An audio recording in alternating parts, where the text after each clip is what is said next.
This is Guardian Radio, your station for up-to-the-minute news, intelligent, interactive, and engaging conversation. 96.9 FM.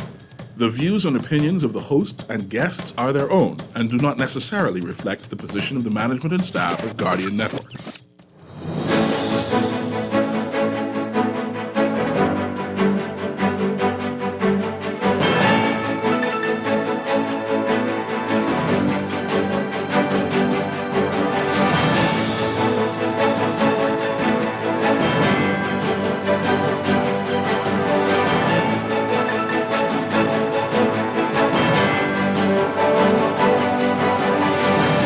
Good morning. The stage is set for a showdown in the F&M. Pintard, Minnis for leadership of the party. And Paris-bound, Bahamas qualifies for the Olympics in the mixed relay. After successful world relays over the weekend, it's all straight ahead this morning. I'm Dwight Strachan, and this is Morning Blend. Wake up, it's a new day. Wake up, it's a new day. It's the start of a new way. You know that it's the start of the end of the old way. Wake up, it's a new day. Wake up, it's a new day.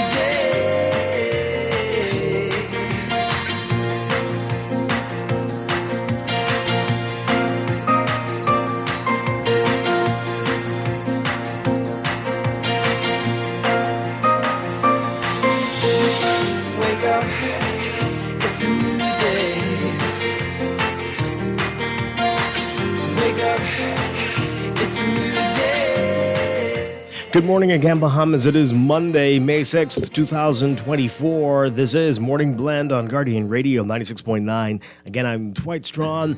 In a moment, Deandra Cartwright will be joining us. But first, it's time for the overnight, the latest breaking news from while we're sleeping, and the top national and international headlines this morning.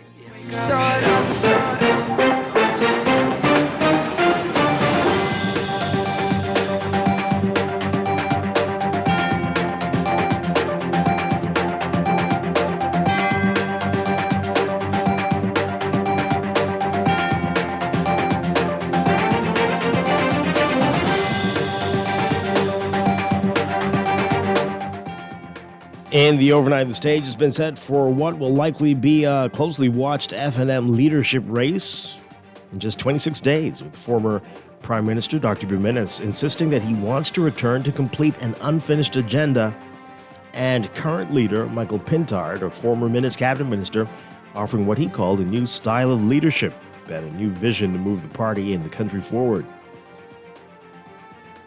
Pintard, speaking to a crowded room at F&M headquarters on Mackey Street on Friday, saying that, quote, "For all the good we did, there are some things we did not get right.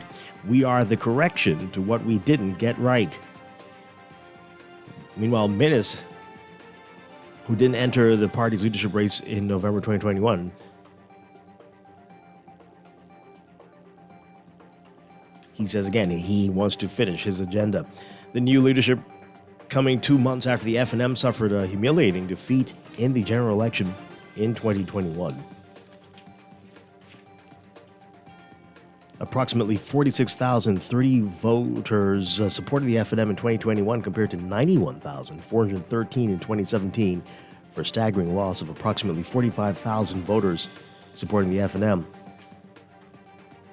After he nominated on Friday, Minnis was asked whether he was confident he will again regain the trust of the F&Ms who stayed away from the polls. He initially avoided a direct response, citing that many stayed away during the by-election in West End as well. When asked again, Minnis said, quote, "I'm confident that they will come back."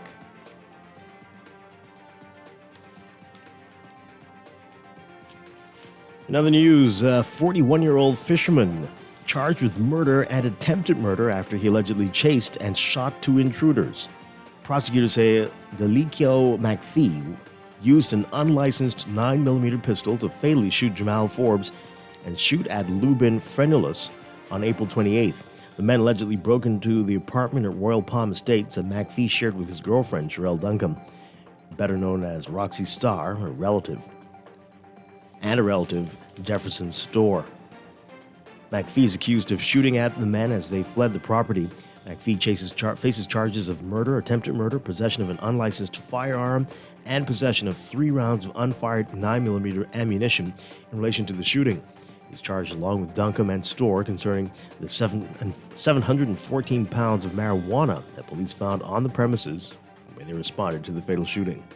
They all denied charges of drug possession with intent to supply and conspiracy to possess drugs with intent to supply at their arraignment before Chief Magistrate Roberto Reckley. Bail was set at $50,000 with 1 or 2 sureties for Duncombe and Storr on the condition that they wear an ankle bracelet and sign at the Carmichael Road Police Station each Friday until their trial is concluded. McPhee will have to seek bail in the Supreme Court. The matter was adjourned to August 20th for the drug trial. McPhee is expected to receive a voluntary bill of indictment that will send his case to the Supreme Court on that date.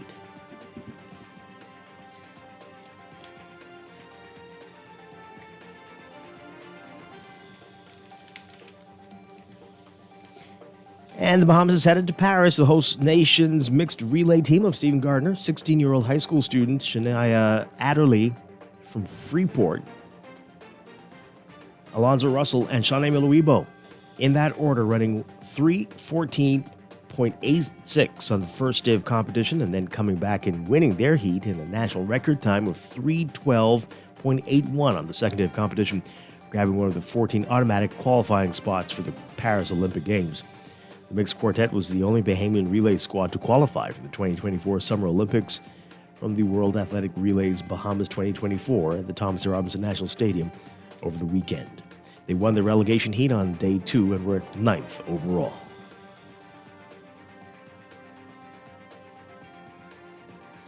Overseas, massive floods in Brazil's southern Rio Grande do Sul state have killed at least 75 people over the last 7 days, and another 103 were reported missing. At least 155 people were injured, while damage from the rains forced more than 88,000 people from their homes. Approximately 16,000 took refuge in schools, gymnasiums, and other temporary shelters. The floods left a wake of devastation, including landslides, washed out roads, and collapsed bridges across the state. Operators reported electricity and communications cuts. More than 800,000 people are without water supply, according to the Civil Defense Agency, which cited figures from the water company. A rescue team pulled an elderly man in serious medical condition into a helicopter from a remote area in one municipality. Torrents of brown water poured over a nearby dam as well.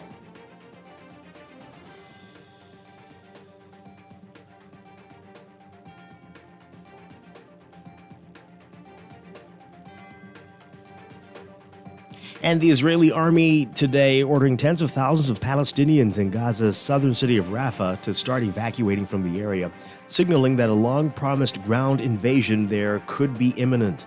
The announcement complicates last-ditch efforts by international mediators, including the director of the CIA, to broker a ceasefire.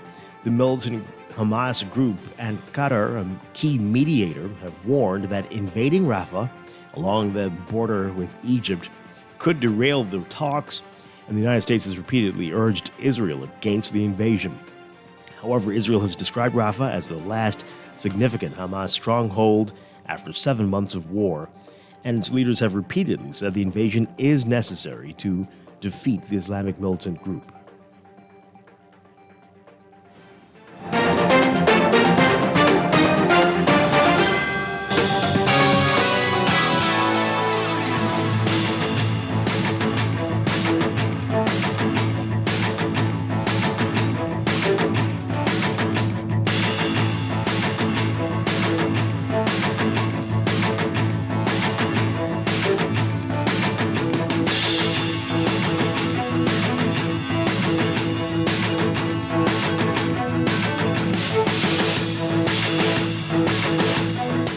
In sports, Bahamian professional basketball player Giovanna Buddy Hield breaking out in a big way in what turned out to be the final game of his first playoff appearance.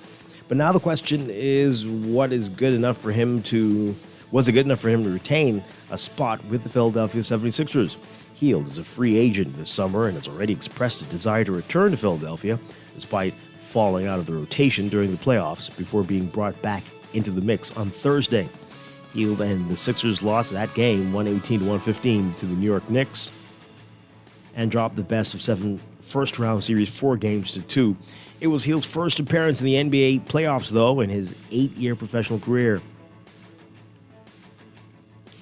And have you heard about this? A Lutheran native, Larry Demerit, making history over the weekend, becoming the first Bahamian as a trainer for a horse at the Kentucky Derby. In fact, he's just the second black trainer since 1951 to ever do so.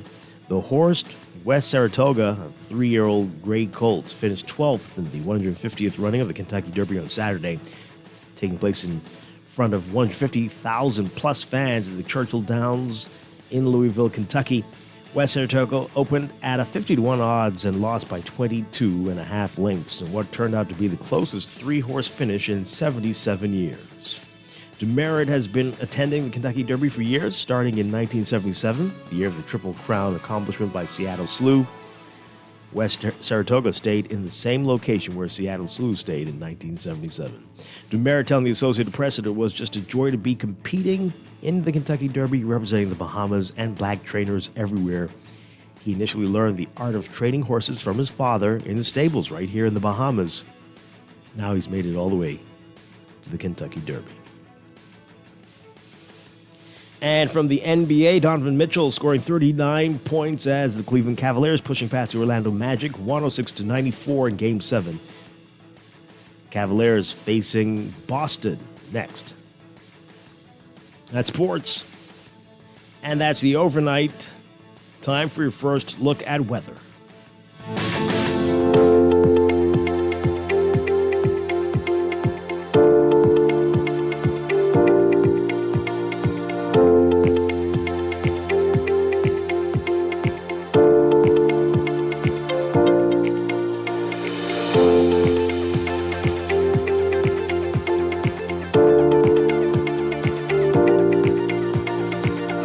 Here first, a good weather. We've got a thunderstorm watch in effect for Long Island, Acklands, Crooked Island, and Inagua. That should be up in a few minutes.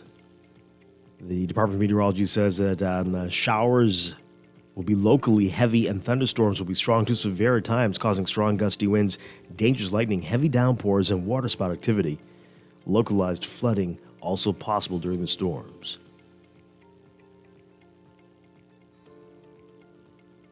So this is all as a result of troughing and streaming moisture contributing to shower and thunderstorm activity over the central and southeast Bahamas, while dry conditions continue over the northwestern Bahamas. Surface high pressure continues to generate gentle to fresh breezes across all areas. So for today, there is an elevated risk of rip currents and rough surf along eastern shorelines in the central and southeast Bahamas due to wind-driven waves, and the threat of brush fires remains for the northwest Bahamas due to persistent arid conditions, and localized flash flooding possible in flood-prone areas and other low-lying areas in portions of the central Bahamas, southeast Bahamas, and the Turks and Caicos Islands. Your forecast for today for the northwest Bahamas, partly sunny and very warm with a slight chance of light passing showers becoming mainly fair and mild at night. Small craft caution remains in effect until late morning. Very high UV indices expected this afternoon, so limit your outdoor sun exposure.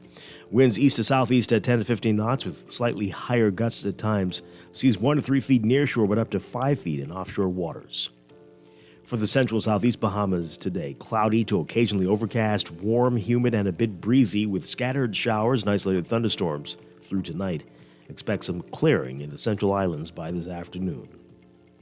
For boaters, a small craft caution continues for offshore waters. Some showers with thunderstorms may be strong to severe at times.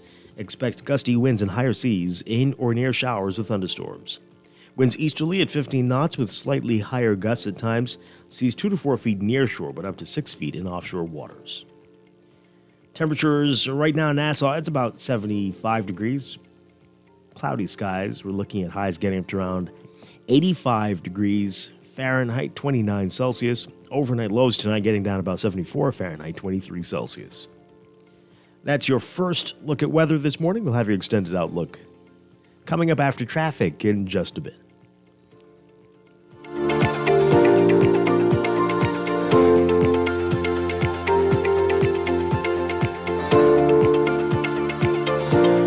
It is time for a break, but when we come back, we're discussing the day's top stories right here on Morning Blend on Guardian Radio 96.9, your home for fresh news and smart talk all day.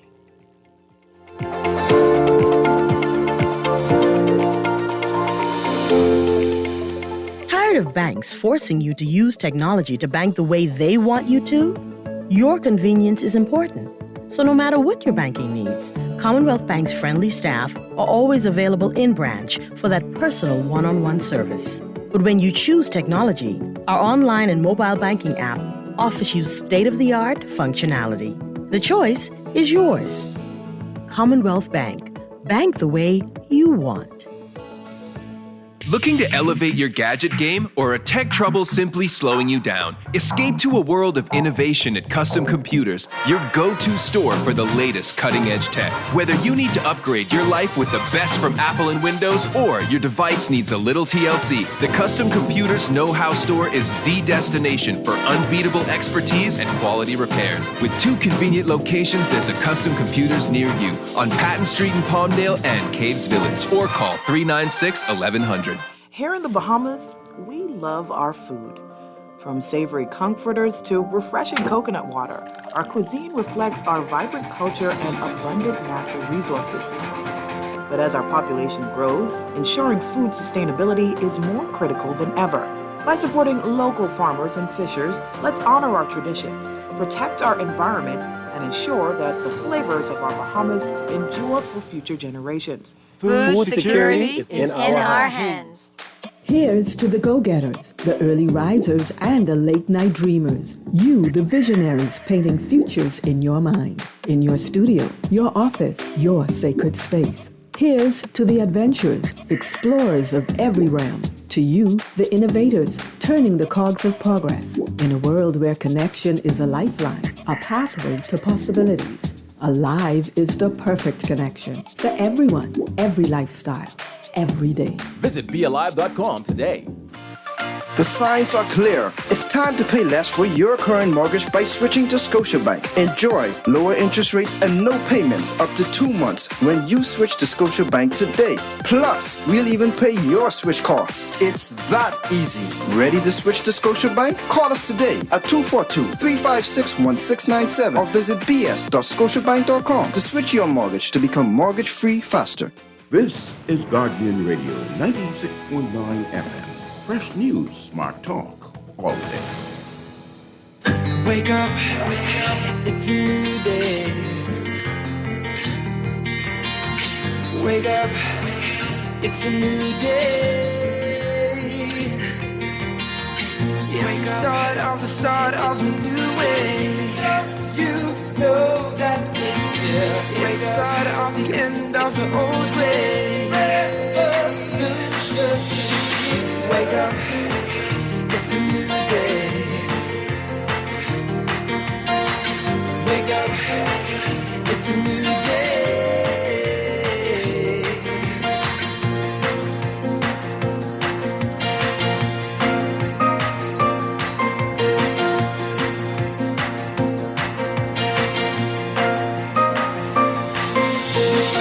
Wake up, it's a new day.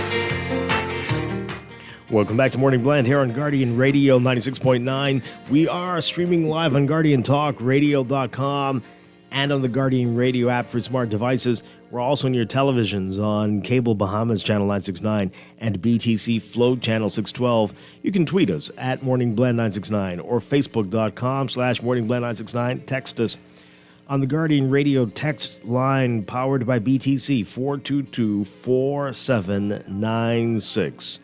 Standard text rates apply. Once again, I'm Dwight Strachan. In a moment, Deandra Cartwright will be joining us.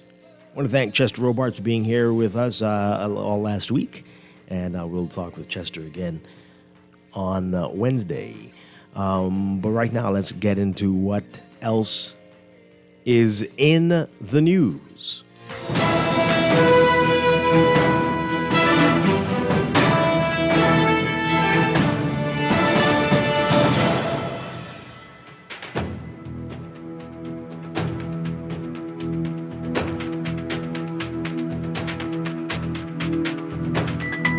And in the news, oh boy, we've got a lot to talk about, a lot going on. Of course, politics, the F&M, stage set for an F&M showdown.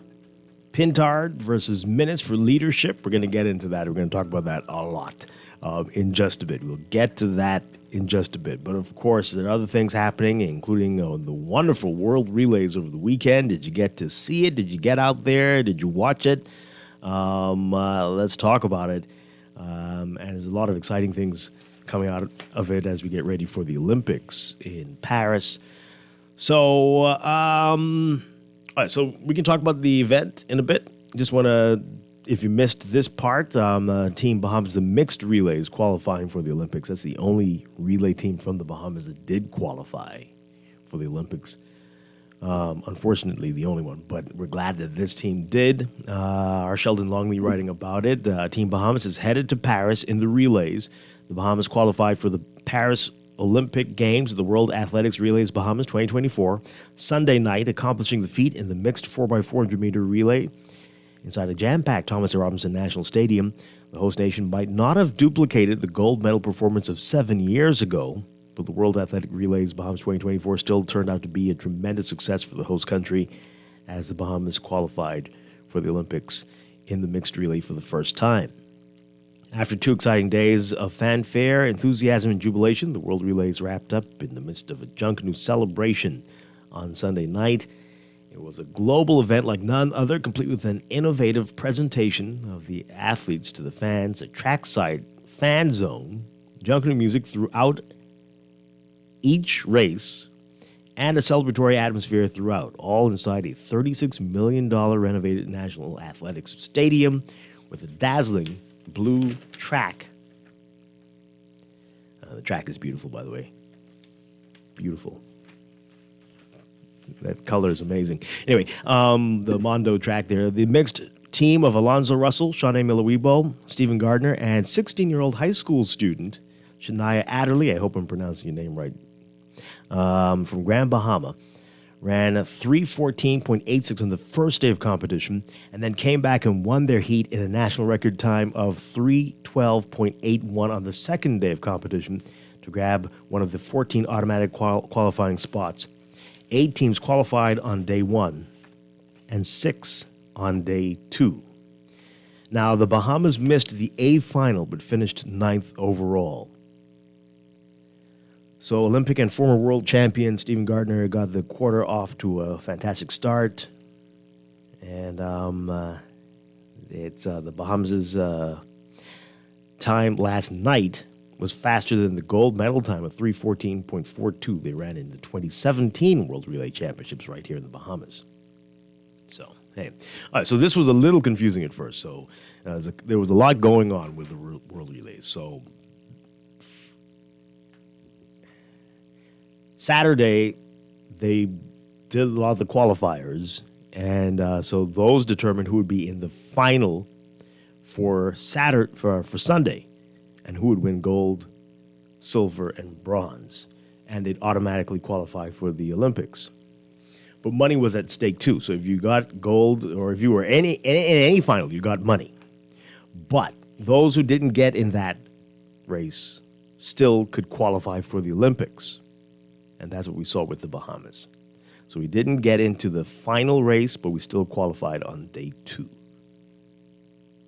I hope that you got that, right?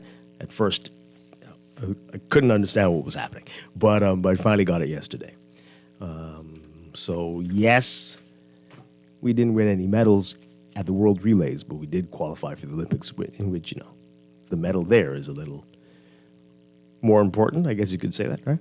But really, really great performances all around, and some countries really surprising you with how well they did and how they managed to get teams.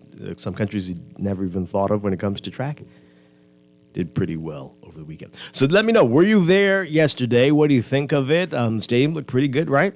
What do you think about the whole event? What went down? The track is stunning, and I don't know if TV will do it justice.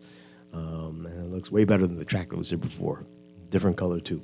But let's hear from you on it. Let's talk. 323-6232. 325-4316. 325-4259. You can call us toll free, 242-300-5720. Tweet us, Facebook us, text us, 422-4796.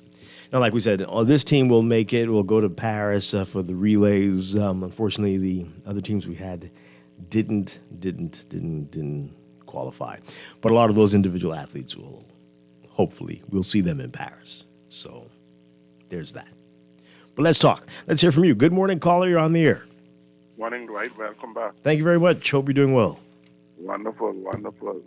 Congratulations to all of the teams. They did well. They tried their best, but only one little question I have.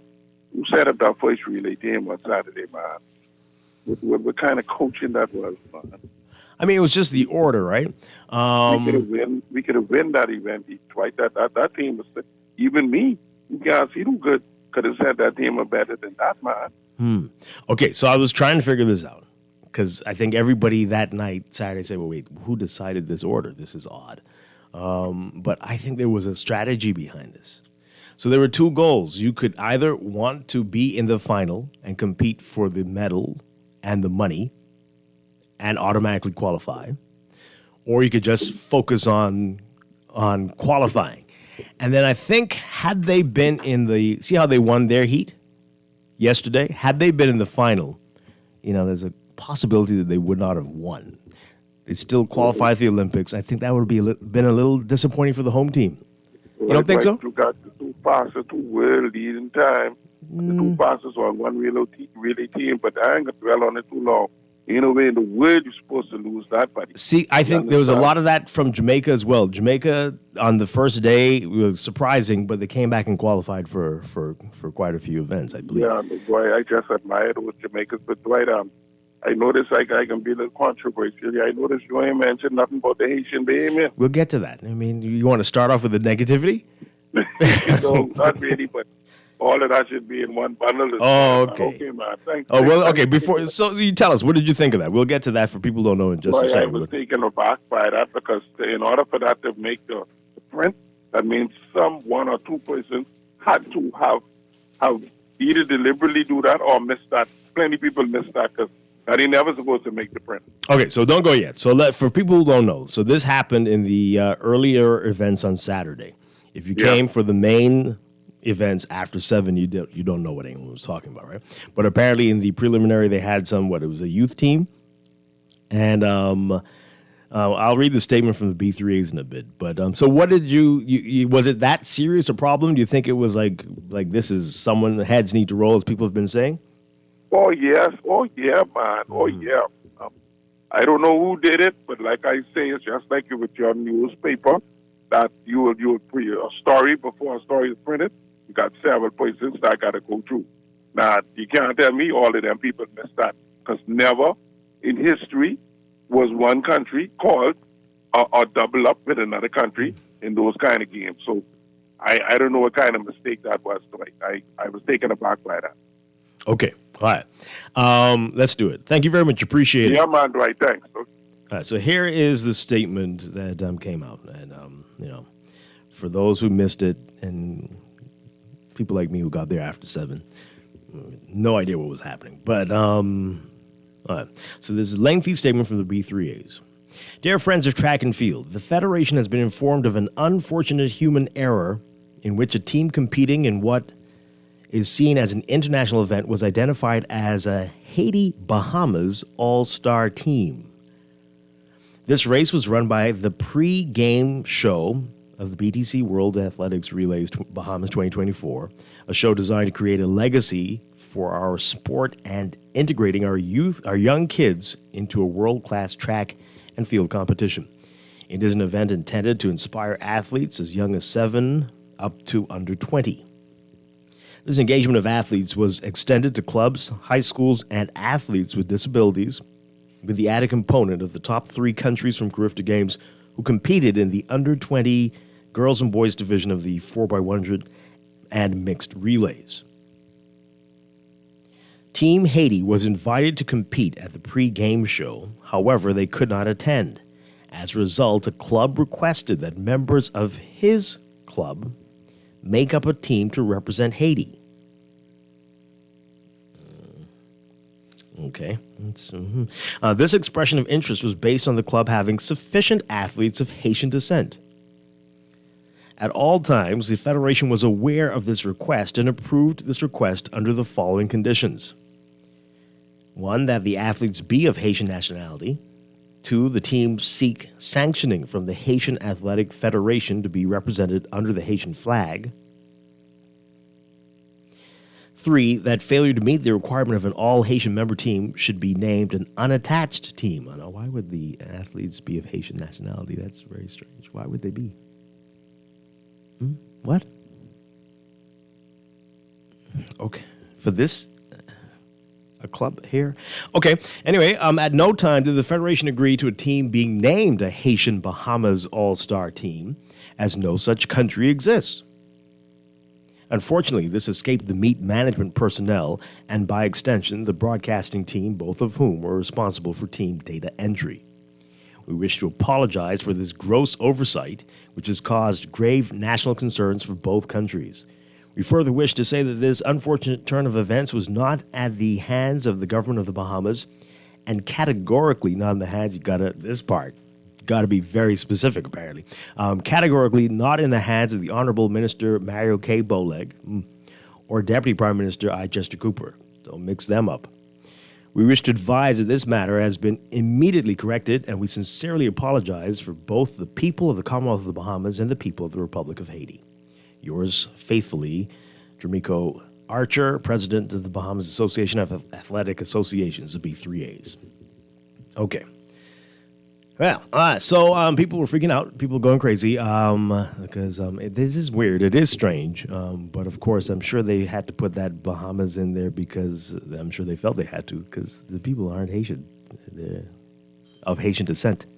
So that's odd. But, okay. Let's talk about it, though. And again, I want to say this was a fantastic event. I don't know what happened there with the pre-show stuff. I'm not too sure. I got there after 7 both days, but well organized, wonderful. Everybody had a great time. All the people, I'm telling you, go to these events and sit near the people. You will have so much fun. Everybody having a great time, making jokes and just enjoying themselves. Bahamians and foreigners alike, just having a blast, and it was fantastic, very well organized. Just a few little issues with the seating. I don't know what happened there. A lot of people were, it seemed, sold the same seats. The people in front of us, that they had it was like, when you watch the movies, the Oscars, and they try to have seat fillers. That's how it felt, because every few minutes somebody came and said, I think you're in my seat, and those people get up and go, and then an hour later somebody else says, I think you're in my seat, and then they're like, what was happening there? But anyway, other than that, great stuff, but this is what unfortunately a lot of people are dwelling on. So let's talk about it. What do you make of this? And can it just end here, or does something really need to happen going forward about this? 323-6232 325-4316, 325-4259, toll free 242-300-5720. Okay. Let's get your text messages here. This person says here, could not watch the World Relays because when professionals came on in the evening, ZNS was shut off and had to place the school events. I live in Andros and was very disappointed. Oh boy. Okay. Well, I don't. I think there's some specific broadcast rules. There are a lot of major international stars there. I don't know how it works, but there probably were licensing issues. You know how much people pay for the rights to broadcast the Olympics, and this was an Olympic qualifier. So perhaps that played a role there. This person says here, okay, Dwight, we had two teams, the Bahamas team and the Haiti-Bahamas team. So which one are you talking about? And of course, anything with Haiti, anything with Haitian, it says, your bleeding heart tries to avoid it. I noticed you never mentioned it this morning. Well, we're talking about it now. Calm down, hold your horses. You all really, anyway, this texter, it's just day one. Come on now. Anyway, this person says that they can have a combined team, but the combined team cannot run under the Bahamian flag. I don't believe the statement. Who are the members of this club? Are they Haitians? Are they here legally? That part was weird. I don't understand that. That doesn't make any sense. Because, yeah, it's one thing to have people of Haitian descent, but then the rule said that the athletes had to be of Haitian nationality. Why would that be? What's going on? What type of... How? Caller, what say you on this? Good morning. Hey, good morning, Dwight. Welcome back. Thank you very much. Dwight, young man, I really was, in my view, very disrespectful for this country, right? Because why try to blend, despite all of these issues we have with illegal immigrants and our brothers from land south, why would somebody go to the extent to do something like that? What is the message they are sending us, Dwight? Is they are saying that when we have a general election, we could expect to see a Haitian Bahamian party coming, right? Because these things start so simple in this country, but it escalate in the areas that we can't control. So I believe somebody has to be rolling for this, because apology is not going to be sufficient, because these people, this thing was premeditated. Well, this was in an oops situation. They sat down and strategize this situation. Who do you think did that? Why? So for Dwight, what you mean why? They had to know these. They just didn't know these of this situation on the date when it occurred. They didn't. They know these. They had this group had to present themselves to the PTF way before this event happened. So it had to been premeditated. There's no way it could have just been something you could just come and make an apology for, because that's what they normally do in the Bahamas. They just come and make an apology for it, and then it just swept under the ground. But Dwight, this is a very dangerous situation, because you and I know if this was in any other country, if you'd have gone in Jamaica to have this and talking about a Bahamian Jamaican team inside Jamaica running against Jamaicans, what type of event do you think that was condemned, Dwight? We have to stop playing. We have to stop playing with our country. Only one country we get. It's not disrespecting or hating nobody. It's protecting the sovereignty of the Commonwealth of the Bahamas. And it seems that we done been put in or indoctrinated in a place where the Bahamas is not even relevant to Bahamians no more. They're not even interested in the Bahamians. Anybody could come and make their self relevant in our country, and the Bahamian people are being kept back. We have to do something with that, right? So I believe somebody here has to roll for this situation. So, okay, nice day. All right. Well, I don't think it's all that sinister. I mean, but I don't believe they followed the rules that they set in place, because I still don't understand why there would be Haitian nationals. Right? That's different from people of Haitian descent. So that's odd. But premeditated and plotting and planning, I truly doubt that. Somebody was trying to be nice, but not the time. I mean, oh boy. Okay. But I suspect with the example he gave, the Bahamas Jamaica team in Jamaica, I don't think it would have caused this uproar. No. And had it been a Bahamas USA team, would people be upset? I actually don't think so. But that's me, Bleeding Heart Dwight. This person says here, thanks for understanding and using the word wonderful relay games. Congratulations to the winners of the mixed relay, especially our 16-year-old newest star. Regarding the Haitian Bahamas wording, the organizer apologized on TV. Well, people are saying it's not enough. This person says here, you're going to skip over the outrageous slap in the face of the Haiti Bahamas? No, not. You want to start off with that immediately. You don't want to acknowledge that this was a wonderful event. You don't want to do that this was fantastic. And if you missed it, your world went on without any disruption. Like how I had no idea that happened until yesterday morning when the press, until that statement came out, I didn't what happened? And I was there.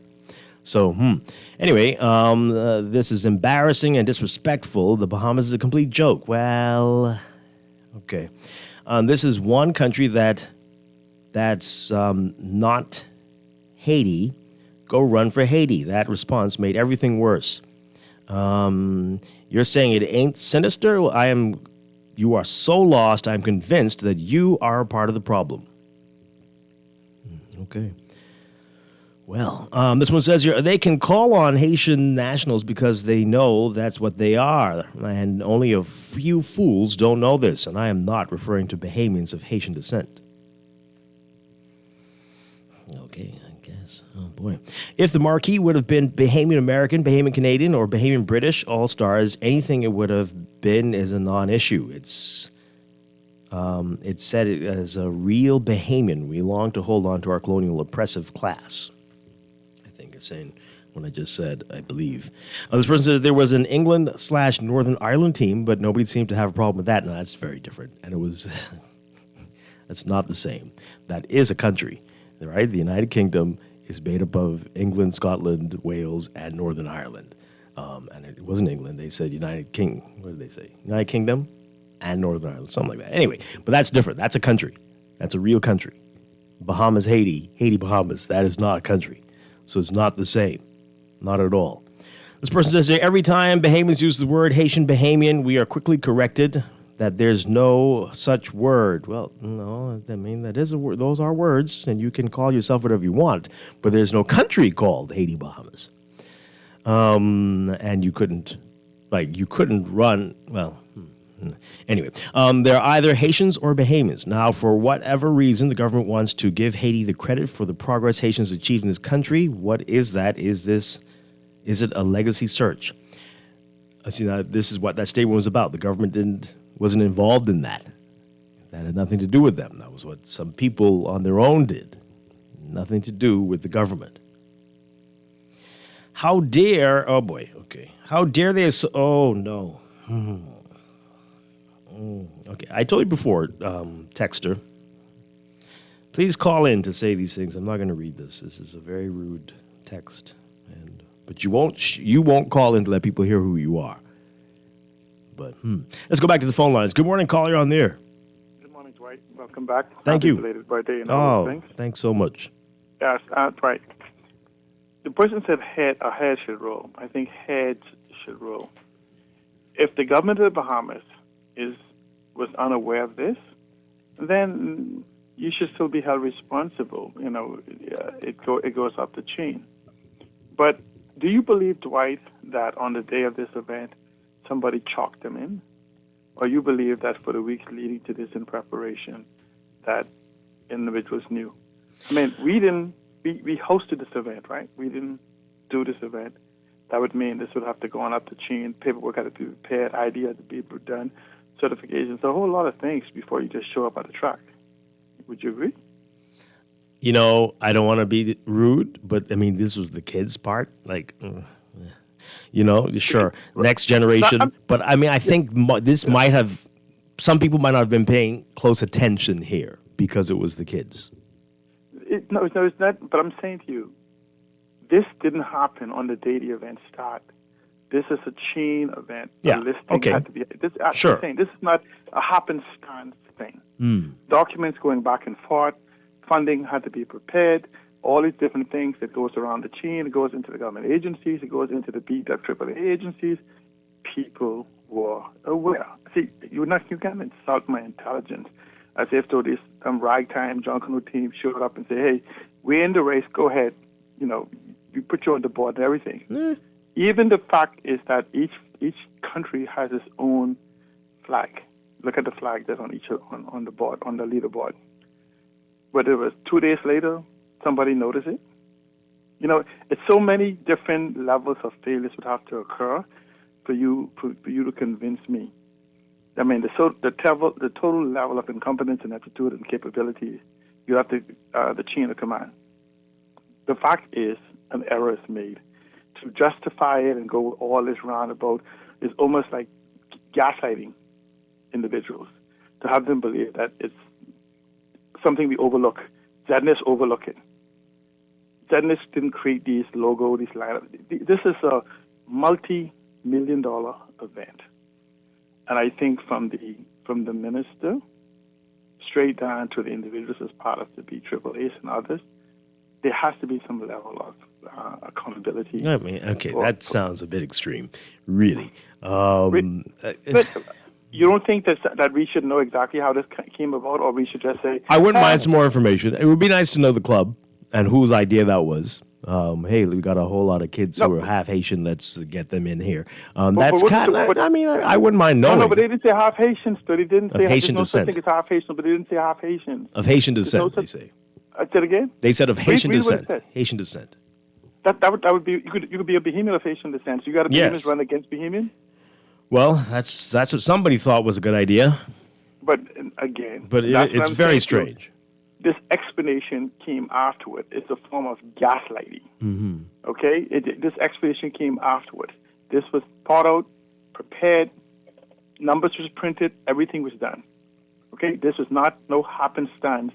We thought it was a joke, bad joke. No. I don't think anyone thought it was a joke. But I'm telling you now, the oversight over this portion was not, I would bet money on it, not there because this was a pre-show exhibition with younger people. And unfortunately, often the case with that, when you have that, is like the people who normally dot the I's and cross the T's will, like, I'm not in this, y'all do your thing, and then let me get ready for 7 o'clock. But I'm saying to Dwight, we are not talking about a boys' club. We're talking about an international event that requires protocol and other things to be followed. I's to be dotted, T's to be crossed. Yeah, I hear it. Approval had to happen for this to happen. The Bahamas didn't just insert this into this grand international organization lineup.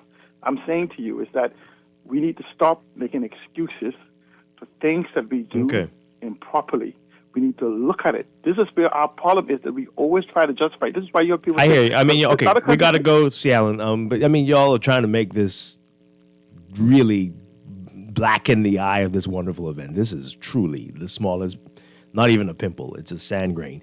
And the only country talking about this is the Bahamas. Ain't nobody paying attention to this. This is stupid. It shouldn't have happened. Definitely should not have happened. But let's not make it bigger than this wonderful event. Let's not do that. Let's take some more calls, though. Good morning. You're on the air. Yes, good morning, Mr. Strachan. Hi. Yeah, I kind of agree with you this morning. I don't want to make it any bigger, but the discussion should be realistic. And so, as it relates to oversight, unless you were blind, then I could see you saying you didn't see this, right? But what I'm saying is, I've called this radio station over and over, and I've talked about a parallel society. And, now we have politicians gaslighting us when we can look at a chronology of audacity towards this particular model. So then we must look at corruption in immigration, the police, any entity that deals with immigration, right? And so we must realize what the consequence of corruption is when it comes to citizenship and nationality. But I look at it because I look around on the global spectrum and I see, even in the book COVID-19 and the Great Reset and the Post-Pandemic Outlook, I could read it verbatim, but it mentions a force, right? A competition between nationalism and openness. So I was afraid when I read that, and I see it going all around in America. And so then I realized everybody is following the same global footprint to create tensions. Now, we love the Asian people, right? But I noticed some text things that are correct in the media is not really to read it. Like the guy that was charged for the home invasion, he ran down the two guys and shot them. One of them has a Haitian name, so he's a Haitian. So what I'm saying is, but when a Jamaican does something, the Jamaican down with the gun, the Jamaican this, the Jamaican that. What is it? The politicians, it is obvious that they have prostituted us out. Okay, hold on. He has a Haitian name, so obviously he's Haitian. You think he's a Haitian citizen, or he's a Bahamian of Haitian descent? Right, that's what I get. Right, no, you brought it up. Why did you bring it up? Why did you bring it up? What I'm saying is the term Haitian Bahamian in itself shows. I didn't say Haitian Bahamian. I said a Bahamian of Haitian descent. But why would you bring it up? I'm talking generally. In the term Haitian Bahamian shows they want to be identified differently. That's what I'm saying, Dwight. We must wake up. If you identify as Haitian Bahamian, that simply means that you don't want to be identified as Bahamian. Okay, but why did you bring this case up? What's the issue? I mean, because there's a chronology of disrespect. Because when the media says, listen, hold on. When the media says Jamaican, that means that person is a Jamaican citizen, holds a passport for Jamaica. Right, so when you don't see that here, no, but you gotta notice what you're noticing, right? So when you don't see that, that means that person's a Bahamian, whether you think this name is Bahamian or not. So when you whatever his name is, what I'm saying is, okay, how did we get here? We're talking about the world relays. Why are we? Okay, we gotta focus, folks. Man, how do we get to this? We're talking about the world relays. And this is the challenge, right? So, yes, everybody needs to be very sensitive when it comes to this. And as that previous texter said, and as I said earlier, had this been any other country, I don't think anybody was going to be talking about this at all. But if you want to set the world on fire, at least in the Bahamas, mention Haiti, and that'll be it. And that was the worst thing they could have done, unfortunately. At the risk of this conversation going even further off course, let's take these calls before we go to the break. Good morning, call you on the air. Right. Hi. I had to call you back this morning, right? And I know you try to stay center line, right? But I basically agree with all of the callers, and including myself, first caller myself.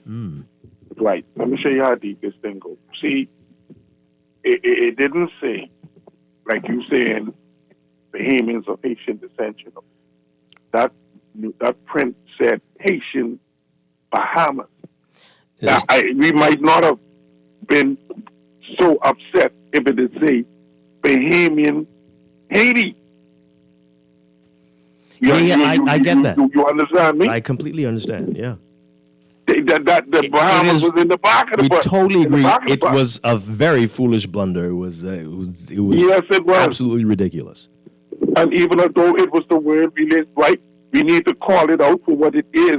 It just turned because of somebody's not doing their due diligence. This event, we got to ensure that this event next time don't happen, even come close to happening like this. Thanks for taking my call. Well, next time stay in your lane, especially, pardon the puns, right? I mean, what? Haiti didn't show up, so let me put a team together to represent. So what are you doing? Focus on what you're here to do. You're building Team Bahamas, regardless of their parentage or descent or whatever. Focus on Team Bahamas. Like this, you're not here. You're not at the United Nations trying to make everybody happy, right? I don't understand. I know that their heart might have been in the right place, but this was crazy. That was silly. But also, let's not blow it out of proportion. Good morning. You're on the air. Good morning, sir. How you doing? Doing well.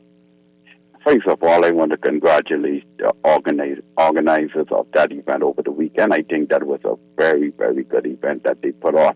And I really believe the situation with the Haitian and all that stuff, we making a rock out of just a stone, man. I don't think it was anything. I think it was just a simple, I would say, mistake. And we need some more explanation, but we have too much positive things over the weekend to celebrate than to let this one little situation, carry off the real thing that happened. We were showing good to the world over the weekend, and I think we all should be proud of that. Yeah.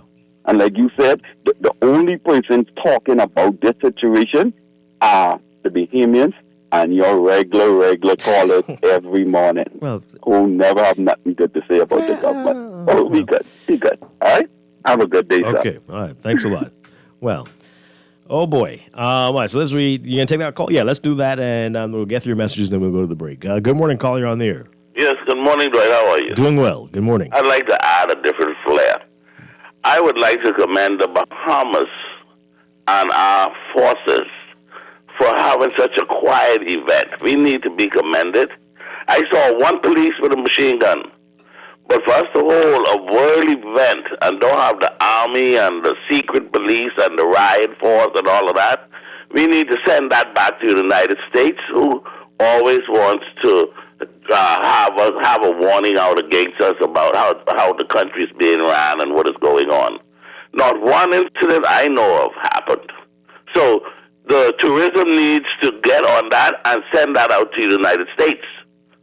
Because anywhere else in the world, you would have had soldiers posted, machine guns, dogs, and all of that. I didn't see any of that. No, I wasn't all over the place, but we need to be commended for that. Okay. Thank you. All right. Thank you very much. That's an excellent point. That was an excellent point. And I don't know if I should say this on the air, but day one, nobody searched us. I was like, why did they? Day two was different. But still, that goes to his point that despite that, nothing happened. Don't make that a habit, though, organizers. You gotta check everybody out. But still, nothing happened. It was beautiful, right? DeAndre Cartwright is with us. Good morning. Great to have you with us. Happy to be here. How are you? Doing well. Having a spirited discussion this morning. No, I was tuned in on the way here, and I'm like, how do we get that far out? And then also, are we examining how other countries speak about their citizens of other heritages, especially when you're a melting pot society to start off with? Don't get the people upset this morning, please. No? They're already coming for me. They're already coming for you. I mean, they've been coming for me, so it's whatever. They're going to throw us out of the studio. Oh, that's what it is? I think so. Okay. Mm-hmm. I think we'll have a soft landing somewhere. Oh, boy. Okay, let me read these messages. This person says here, welcome back. Patiently waiting on the callers or texters to put the blame on the government. Well, it's already started. You heard that, right? Yeah, and they're calling for heads to roll from the top. This Bahamas-Haiti issue is not even deserving of any news attention. I'm surprised that this rose to the level of an apology. Well, people, they needed to let people know that was probably a surprise to some people at the top as well, right? But nothing sinister was at play. This person says here, Dwight, that they meant to do that because they depend on their votes. Remember what that Haitian pastor said on a show? He said that when they say they were breaking down the shanty towns, he said, wait till the election. Oh, dear. Oh, goodness gracious. Okay. Dwight, didn't Eric Gordon play for the Bahamas national basketball team? If it seems as if nobody had a problem with that, eh? Selective outrage, eh?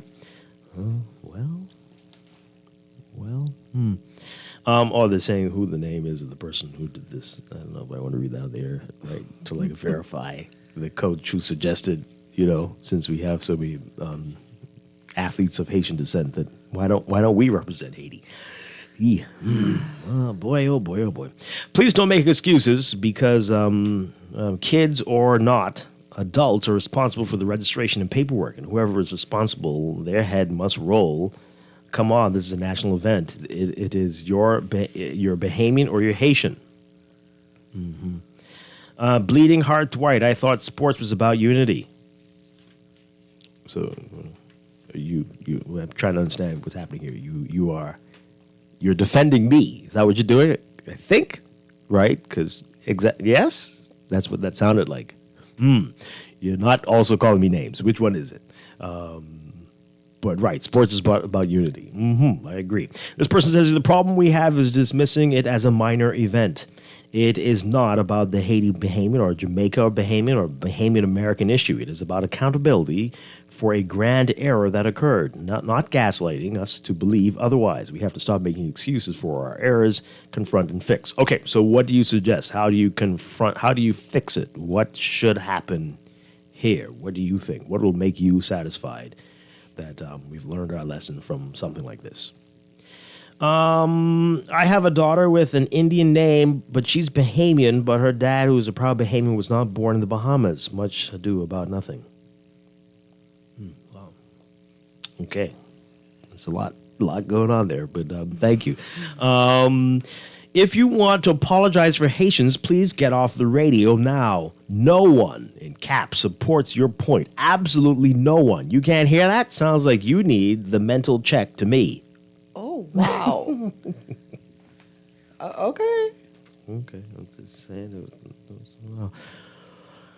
Well, I guess we need to put some people up and be in front of a firing squad, and that'll take care of it. Is that what they're suggesting? I'm saying, hey, whatever. It's not what they want. I don't know. Like, what do they want? Apparently, People they to go to don't jail want for you on life? air to talk about this. You have a No, I bleeding have heart. to agree, but they got to go to jail for life. You got to be decapitated? Is that what will be the best thing that you want everybody a commission of inquiry into it? That's okay. Dear Lord, we're aggressive. Oh my goodness. What's this? I can't understand that text. This person says here, I also thought this so-called mishap with the Haitian Bahamian team was a conspiracy at the government level that was negligently allowed to reach the airways. How it is that this mistake was not detected before this reach the airwaves, furthermore, the announcers before reading out loud should have at least verified this wording before saying it in the international space. I'm impressed so many people were watching before 7 o'clock because I wasn't going to tune in at all, not me. Dwight, can you name a country where this ever happened? Never in my 59 years have I ever heard something like this happening. It's probably been worse. It's probably, I could think of quite a few. Plenty of people, like, when your country is... Things like this have happened. It's not quite the same, but I mean, so look at what happens with Russia. A lot of those athletes have to run under a different name. Yeah, but I mean, it's a little bit different. Yeah, that's what I'm saying. But, you can choose to enter under different names if that's what it is. I mean, are we talking about the alleged typo situation, or are we talking about the misnaming or the alternate naming? There's so many different... I have questions. I think everybody's confused. Okay. See, now you can cause him to be rude. You can cause me to be rude because this was the kids. Ain't nobody... Come on now. The kids. Please. This is the kids portion, the pre-show. Calm down. Right? No disrespect. That's the future Olympians, I'm sure. But right now, that was not the focus. And after 7 o'clock was what people were really paying attention to. This is wrong and it shouldn't have happened. It was very foolish, very silly. But calm down, everybody. We have immigration issues, yes, and everybody's worked up about that. But don't let that blind you for what was a very stupid mistake. But a mistake. This person says here, if it was American/Bahamians All-Stars, what do you think the conversation would have been like today? Yeah, it would have been very different. And this person says, this was not a mistake. This was not a mistake. Where'd it go?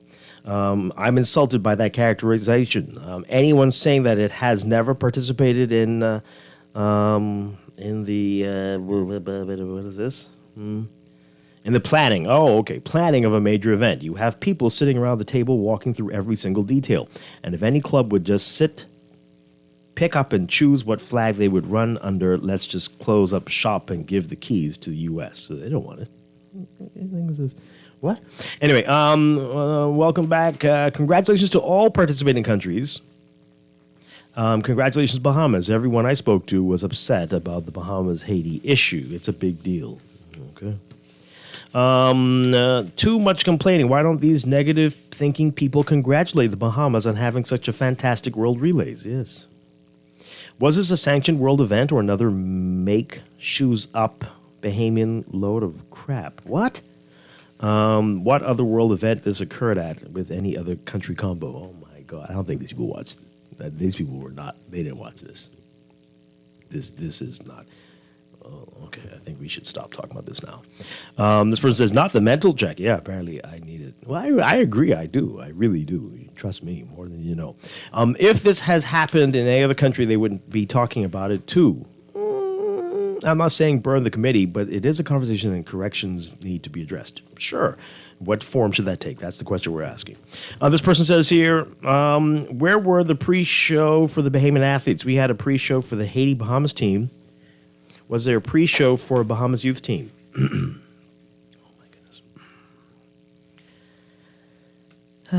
Okay. Give me the name of the Haitian track club with the Haitians in it so I can call the police and immigration. Oh, my gosh. Oh, dear Lord. Dwight, I don't know what to say. Let's take. Okay, this will be all right. We have to move on. This is more controversial than what we're going to be talking about next with Menace and Pintard. This is wild. Anyway, let's take one more call and then we're going to go to the break. Good morning, caller. You're on the air. Hi, caller. Good morning. You're on the air. Hello, good day. How you guys doing? Well. Well. I'd first like to start off to say I thought it was a great event. It was almost well put together. I'd like to point out that a lot of us didn't get some huge out of the beach, but I think it was a good event. Now, I feel like that's so sidetracked. But anything to do with that next topic, I have issues. Like talking about Muslim or 9/11 in America. So anything like that, it's gonna spider web and something else. But I like to say I thought it was a good event, especially for my son coming up to take part in track. But like I say, thank you guys for airing it out, having a platform to talk about. Okay. All right. Thank you very much. Hey, we're going to go to the news, regroup, and then come back with another set of issues that will work everybody up on this Monday morning. Hey, it's Morning Blend on Guardian Radio 96.9. Stay with us. You should know I'm a Bahamian from the Bahamas. It's the place you vacation. Slum domino every occasion. If I did it over, I wouldn't change it. 'Cause this is what I love.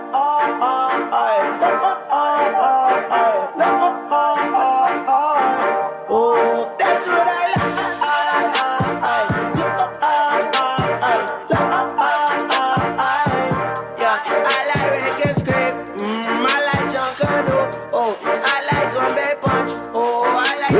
This is Guardian Radio 96.9 FM, Nassau, Bahamas.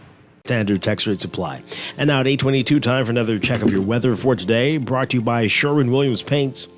Here's what's happening. We've got that thunderstorm watch and warning that's been extended now to 9:15 a.m. A thunderstorm warning in effect for Ragged Island, the Ragged Island chain.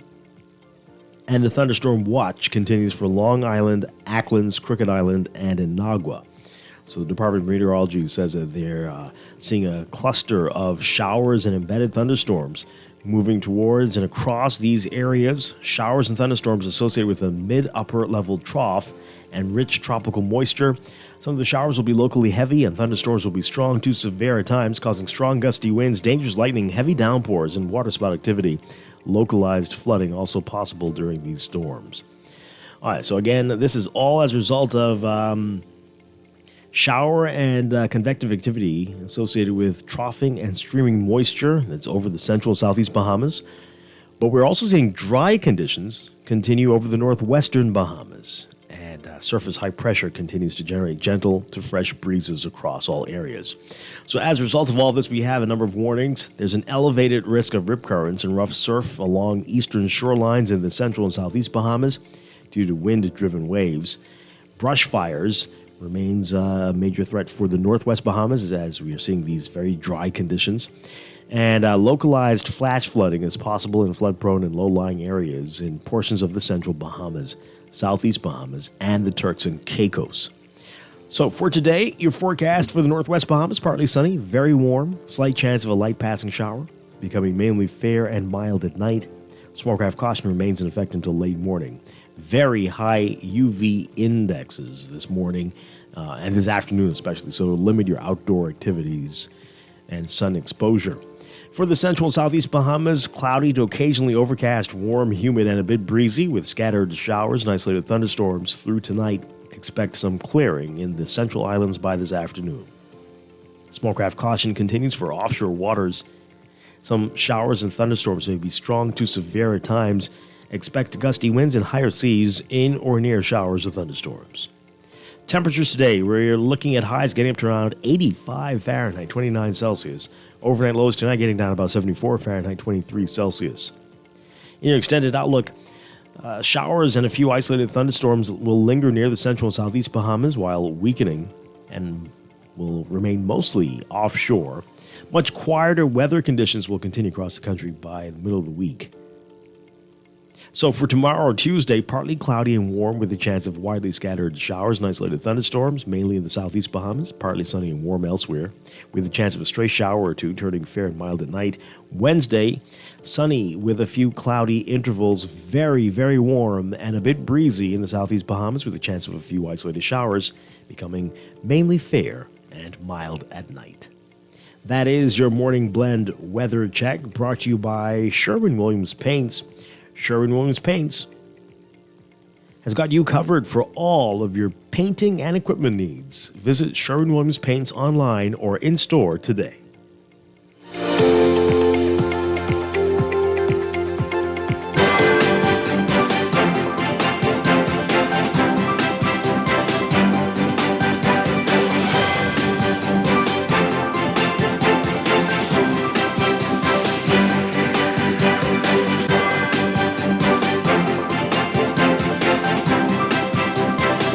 Eight 26, time for a check of traffic for the morning, brought to you by RBC, a bank for all of you. In your real-time traffic, a number of hot spots to tell you about. We've got Marla Butler Highway, heavy traffic from well south of the Fire Trail roundabout and from about Bellet Road straight up to the roundabout with Tawny Williams Darling Highway. Traffic is backed up along Fire Trail as well, and along Tawny Williams Darling Highway eastbound and westbound. Six-leg roundabout also seeing some slow-moving traffic, especially eastbound on JFK Drive, southbound on New Providence Highway, northbound on Marla Butler Highway, and southwestbound on Farrington Road. And then we've got West Bay Street near Saunders Beach. As you approach the roundabout with New Providence Highway, you're going to be seeing slow-moving eastbound traffic at this hour.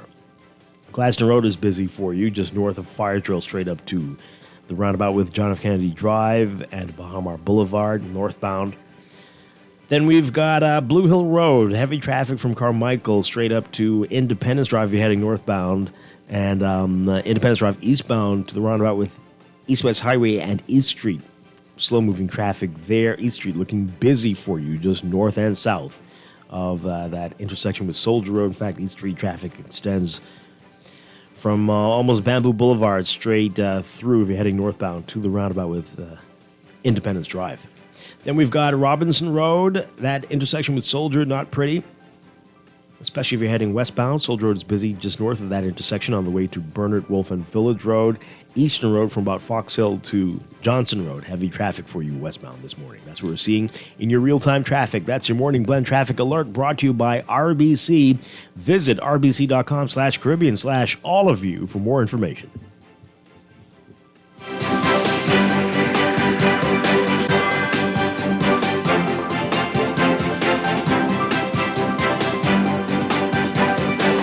RBC.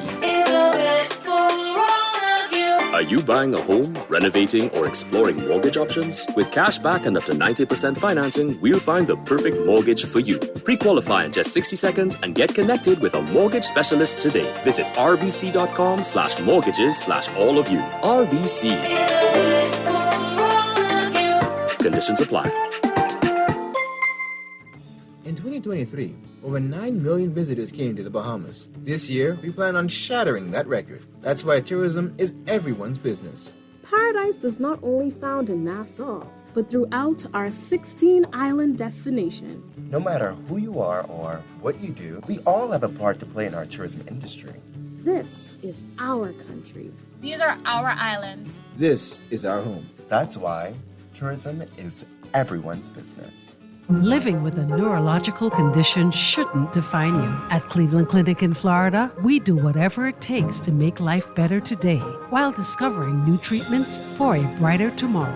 From epilepsy management to specialized spine care and brain tumor surgery, we're delivering world-class neurology care for the day-to-day, for the days you live for every care in the world. Visit clevelandclinicflorida.org/Caribbean. You've seen electric cars on the road, but isn't it time you drive one?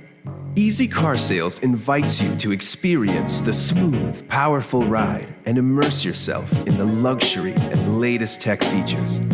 Find out why the Bahamas is going electric. Visit easy242.com and book your test drive now. What are you waiting for? Save money, drive smarter. There's an EV waiting for you at Easy Car Sales. Earning zero interest on your savings at the bank? With as little as $100, you can start earning interest on your money while you're sleeping, eating, or standing in line at the bank with the CFAL Savings Express Plan. Ready to invest? Start by putting $1,000 into our mutual funds and earn interest there too. Because at CFAL, your interest is our interest. Visit CFAL.com to start now.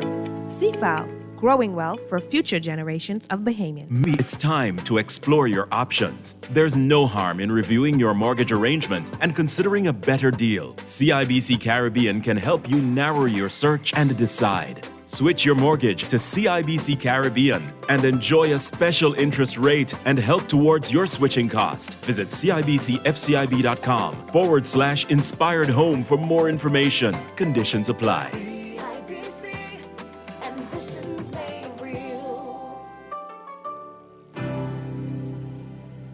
BWF wishes all mothers a happy Mother's Day. As we celebrate you, mothers wear many hats. For these hats, we say thank you for your unconditional love, commitment, sacrifices, and dedication. Happy your mother with love this Mother's Day with a gift from BWF during our 2 weeks of Mother's Day savings. Up to 40% off Monday, April 29th through Saturday, May 11th. Savings include appliances, kitchen and outdoor cooking supplies, houseware supplies, bath towel gift sets, quilts, comforters and sheet sets, curtains, floral decor, and much, much more. Open Monday through Friday, 8 a.m. to 5 p.m. and Saturday, 8 a.m. to 1 p.m. BWF, we are more than just our name. Number 13 Wilton Street, telephone 394-0004 or 6. Check us out on Facebook. We ship to the Family Islands. In the world of business, technology is not a choice, it's a necessity. And for businesses that demand excellence, there's only one choice for unparalleled support and cutting-edge technology: Custom Computers. You have challenges and we have solutions. Computing, networking, storage, and printing for enterprises large and small, aligned with premium brands like HP, Microsoft, Konica Minolta, and more.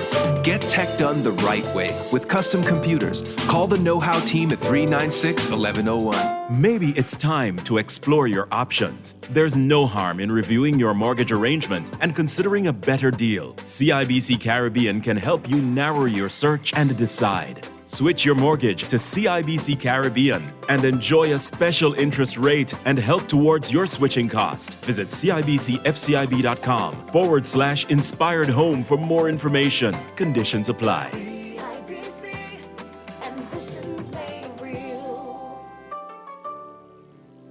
Experience the immediate care you deserve at Doctors Hospital Urgent Care. When emergency strikes, trust our expert physicians for fast, quality care. With extended hours and cutting-edge medical technology, we're always ready to serve you. Don't wait or take risks with your health. Visit our urgent care suite at Doctors Hospital West on Blake Road for immediate, trusted, and best care. Mothers are the heart of our homes, the soul of our memories, and the guiding light through life's journeys. Show your love with a gift from Kelly's House and Home's Mother's Day sale, Friday, May 3rd through Saturday, May 11th.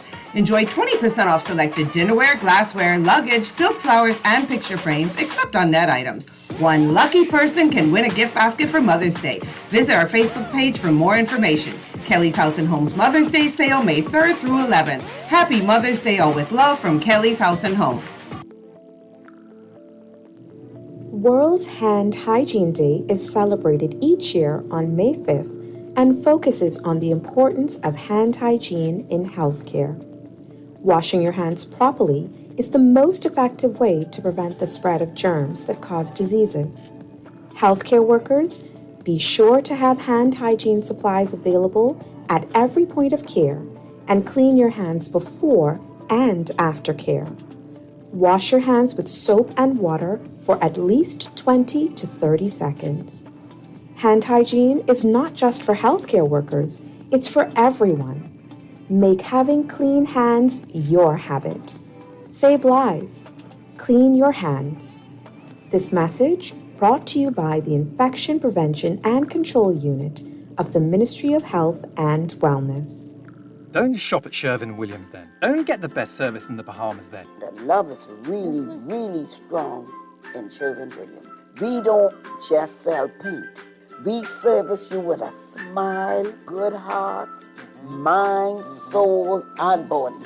And we love our customers as much as we love ourselves. Yes, real talk. I'm not just saying this Real talk. to impress myself. We love to go beyond with customer service. So they feel delighted to come in Sherwin-Williams because they know I can either see Dee Dee, or I can see Shelly, or one of our other wonderful staff members. We treat our customers with the respect of our boss because there are many paint companies they could choose to go to. No, baby.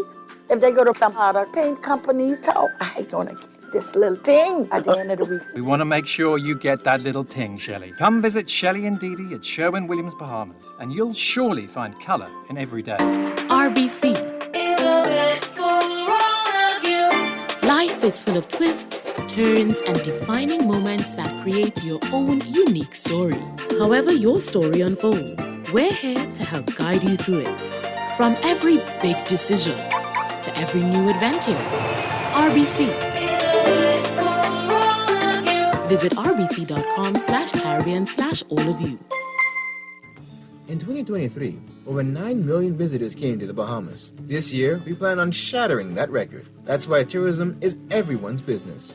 Paradise is not only found in Nassau, but throughout our 16-island destination. No matter who you are or what you do, we all have a part to play in our tourism industry. This is our country. These are our islands. This is our home. That's why tourism is everyone's business. Screws and Fasteners World, Balfour Avenue and Palm Beach Street, has those hard-to-find fasteners for you right now. You can find stainless steel regular hex, carriage bolts, galvanized bolts, threaded rods, nails, self-tap screws, sex bolts, anchor bolts, turnbuckles, masonry tools, hand tools, and weed whacker strings. Check out the rope selection and car body fasteners, too. Special orders are welcome. It's your #1 fastener store. Screws and Fasteners World, Balfour Avenue and Palm Beach Streets. Call 326-1976.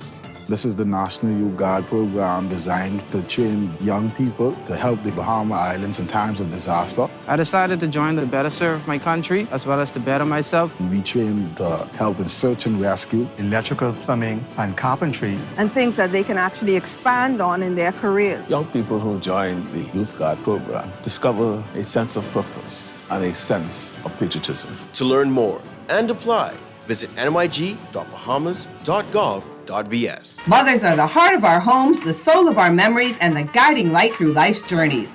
Show your love with a gift from Kelly's House and Home's Mother's Day sale, Friday, May 3rd through Saturday, May 11th. Enjoy 20% off selected dinnerware, glassware, luggage, silk flowers, and picture frames, except on net items.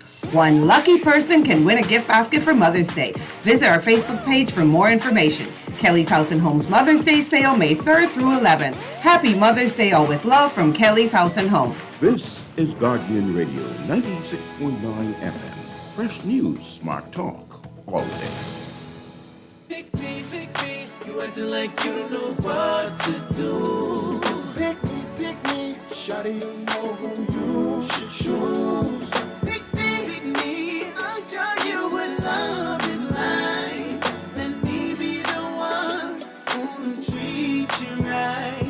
Reason one, shawty, I gave you all of me. Reason two, there's no one better than me. Reason three, you and me.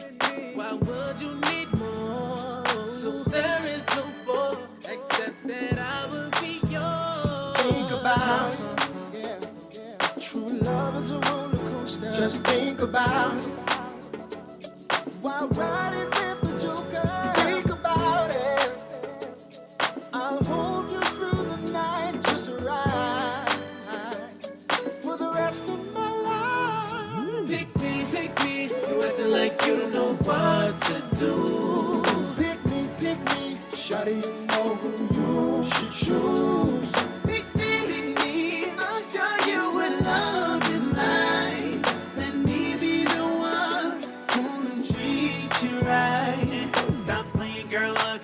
acting like you ain't feeling me, quit playing. See, I'm like the realest dude. We are back here with Morning Blend on Guardian Radio 96.9. Dwight Strachan with DeAndre Cartwright on this Monday morning. And that's what they're going to be saying at the end of the month, or June 1st. Pick me, Michael Pintard, or Hebert Minnis for leadership of the FNM. We're going to move on from that Haiti, Bahamas situation. While we move on, I had a question, though. So are we going to...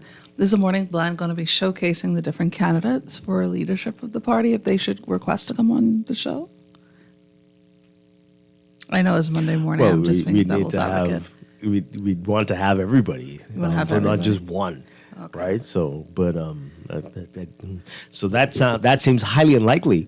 but I've been surprised. I know one would be willing, but the other, who knows? I've been surprised before.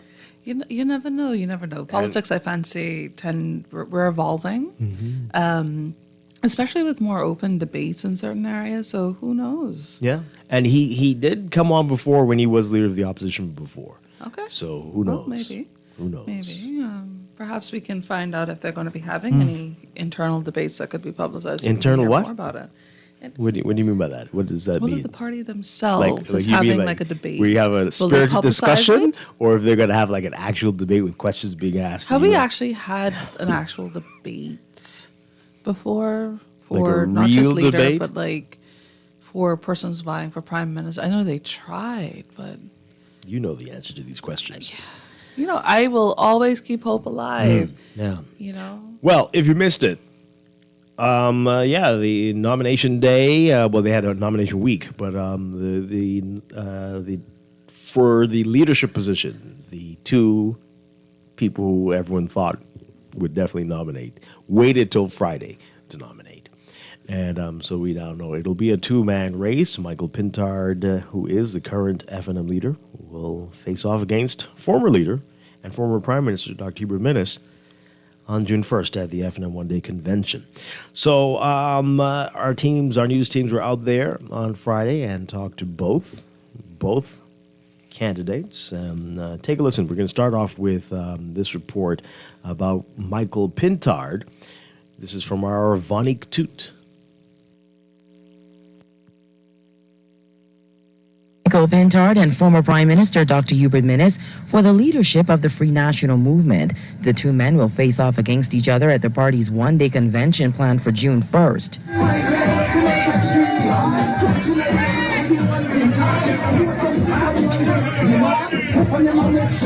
Pintard arrived at FNM headquarters to much fanfare just before noon Friday, with party supporters chanting "One Leader." He was surrounded by his wife, FNM Chairman Dr. Dwight Sands, former Deputy Prime Ministers Peter Turnquest and Brent Simonet, former House Speaker Alvin Smith, and several former FNM MPs. He said he expects his full leadership team to be re-elected on Convention Day. Over the course of the next 4 weeks, we are going to have a spirited campaign. That's right. Those of us in this room fully expect that the leadership team that you see is the team that you will see after June 1st. We do not expect a change in who the leader will be in this party. Pintard, who nominated for party leader less than an hour after Minnis officially threw his hat into the ring, said the party must celebrate former leaders like Minnis, but the FNM needs something different. I long for the day that I can celebrate our former Prime Minister, Dr. Minnis, and it is my intention to lead the charge in making sure that our organization celebrate the men and women who have made sacrifices on our behalf. He must count in that number. But we know the time has come to go in a completely different direction. And so today, we give our assurance to the general public, come June 1st. You will find that this team, the persons in this room, that we'll be singing by and large from the same hymn sheet. The Marco City MP said personal ambitions must come second to the needs of Bahamians. Pintard, who served as a minister in the Minutes cabinet between 2017 and 2021, was elected F&M leader during the party's convention in November 2021. 2 months earlier, the party suffered a resounding defeat in the general election. He said not only must the F&M be better than the current administration, the party must be better than its former self. When we pull together, the free national movement is unstoppable. Together we are unstoppable. Reporting for the Guardian News Network, I'm Vonique Tude. All right, so you heard that there. That's Michael Pintard. Vonique Tude has more from what Hubert Minnis had to say on Friday. Speculation, Minnis is officially running for leader of the Free National Movement. He told reporters he decided to run for the F&M leader again because he still has more he would like to accomplish. Many have asked, why have I, at this time, put forth my nomination, especially when the press and many others were asking me this one important question for well over a year now, and I had refused to answer such a question. My view is, and I would hope others would share a similar view, we had a leader of the party. Michael Pintard was a duly elected leader of the Free National Movement, and there was no other post available at that time, and as leader, I respected that position. However, Minnis said now that all party positions are up for contest, he has decided to come forward. Minnis served as F&M leader from 2012 to 2021. During his time as Prime Minister, he called an early election in September 2021, but lost. Shortly after, he announced he would be stepping down as party leader. Since then, there was much speculation that the former leader was plotting his return. I have not completed some of the things I wanted to do. My most happiest moments in politics is when I see young people succeed, when I see young people become entrepreneurs and doing well. That's my most happiest moments in politics. My most saddened moments in politics is when I see individuals come into politics saying they want to serve the country, and then you discover that they're more interested in serving themselves. Minnis said he wants to introduce a land policy and other key initiatives, including the introduction of a solar energy plan and an education initiative to help young people become successful. He was asked about those F&M supporters who stayed home during the 2021 general election. There are many stayed away also during the by-election in West End. Yeah, but I'm asking you about 2021. Are you confident that you've been able to restore and faith in F&M? He also hit back at criticism that he was not loyal after Pintard took over as leader. I'm not loyal. I don't think that deserves a response. My records are there.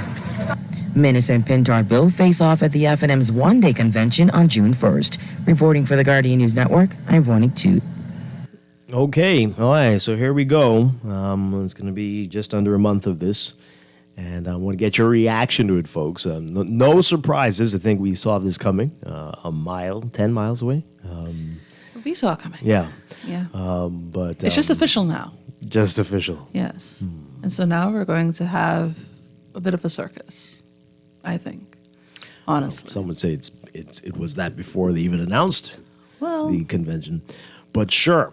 All right, let's get your reaction to it, folks. 323-6232. 325-4316. 325-4259. Toll free 242-300-5720.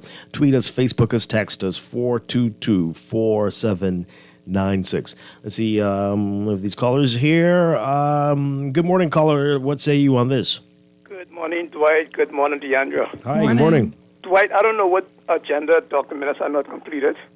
We remember the expensive mirror and the expensive bed. Now, maybe he forgot the carpet. about Now that. he's coming back now to Yeah, look for the carpet to match the mirror on the bed. Oh, dear Lord. He went in- I actually forgot about that, but okay. Yes, that's right. He went in on the people's time. And after he got there, he was so arrogant. He said, next time for the poor. All right? So when he introduced the 12% what? He reduced my dollar to 88 cents. Okay? After he was beating up the PLP, but he's not going to introduce tax. Okay? We want to say to Dr. Minnis, ciao, au revoir, and thanks for the memories. You've had your time. Take a rest. Thank you. Wow, okay. Some serious words there. Yeah. Breaking out the tongues for Dr. Minnis. Good morning, caller. Good morning, caller. You're on the air. Are you there? No, call us back. 323-6232, 325-4316, 325-4259, toll free 242-300-5720. Tweet us, Facebook us, text us, 422-4796.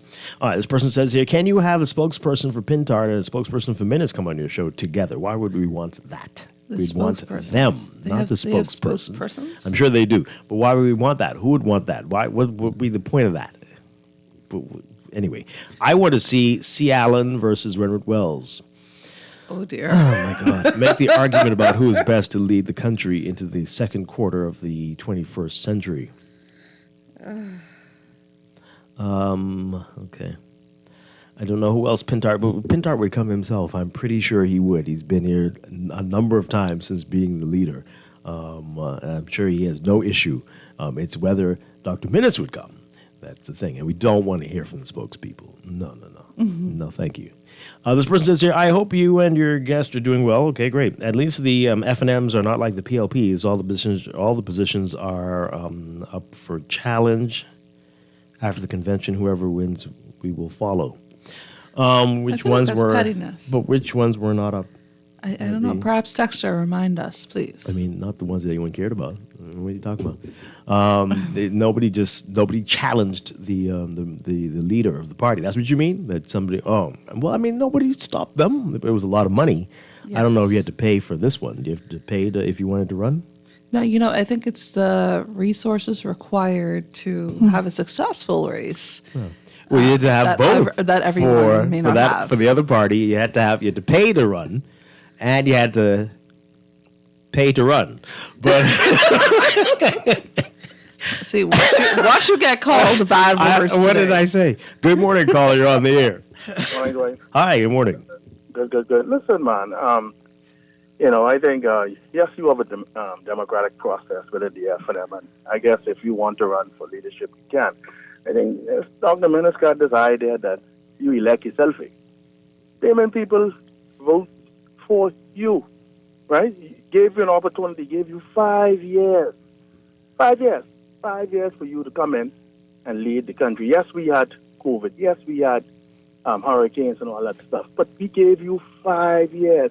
And if payment people wanted to give you another 5 years, why you chose not? You chose not to you pulled out to the of the race to be re-elected as leader. You gave up. You say you don't want to be elected, and you don't want no one put your hand in the race for leadership in the party. And then you quit on the Bayman people 8 months into your administration. Came back 8 months to go. People, 8 months to go. right? Yeah. Mm-hmm. 8 months to go. Right. 8 months ago, you quit. Call early election. Put the fair garden people with these COVID restrictions and expect for those same people to come back and vote for you when you tell them they couldn't come out the yard and you had these restrictions. But yes, when you feel that it was okay to call an election, you expected those people to come and vote for you. Dwight, I think he did a lot of good things with entrepreneurship, with small business development center and all that particular type of stuff. Those stuff are still thriving. But to say that you ain't finished like you electing yourself back. Payment people, if they wanted to give you a second chance, they would have. And you had the opportunity to still be the leader of the F&M, but you chose not to run in the convention, that one-day convention that happened in 2021. Okay, I hear you. That's not quite how it works, though, right? So it's up to what the party has in mind, what they feel like, and are they in touch with how the Bahamian people feel? And then is that a strategy? We've seen this before, right? Sometimes you don't want to be the person running your mouth for 3 years as the opposition leader. Where people scrutinize you and say you're not worthy, and if you come in at the last minute for 2 years, right? People say, "Oh yeah," right, as opposed to 5 years of out there criticizing every single thing can get on people's nerves. But who knows? Who knows? We'll see how in touch the party is with the mood of the Bahamian people. This texter says, this is precisely why the people rejected Dr. Minnis. He needs to read the room. He is tone deaf. While he may have some supporters within his party, the general populace does not want to see him in any leadership position that could lead him to becoming prime minister again. He has already shown us who he is, and we believe him. This other texter says, Dwight, that first caller is a real hater. Civil servants like, what's this? What now? Okay, I don't understand the rest of the text. This person says here, Dr. Minnis left a bitter taste in my mouth, and I'm in no rush to experience that again. Furthermore, when they lost the government, he resigned as leader. So tell him, stay gone, throw rock at Doc. Wow. Caller, what say you on this? Good morning. First, I want to settle this bet. Dwight, be careful how you answer this. Do you listen to Guardian Radio when you're on vacation? Don't answer that. Wait, don't answer I want to answer this, but who made this bet? Me and somebody else. Oh, yeah? Okay. So let me tell you, when I'm on vacation, sadly, most times, yes. This week, I made a very determined effort to just I didn't listen to the news. I didn't listen to the radio. I just couldn't. I needed a real break. I'm proud of you. Ouch. Other than for 5 seconds, just to see so if the station was still on. Thank you. So did you lose? 5 seconds. I win. You won. Oh wow. Okay. I just needed you to say that. Yeah, but Dwight, it was just a friendly bet. The thing is, it'll be a nice debate, but Dr. Minnis, he's not going to show up for any debate if there is one to be had. But Michael Pintard would eat him for his lunch, breakfast, and dinner.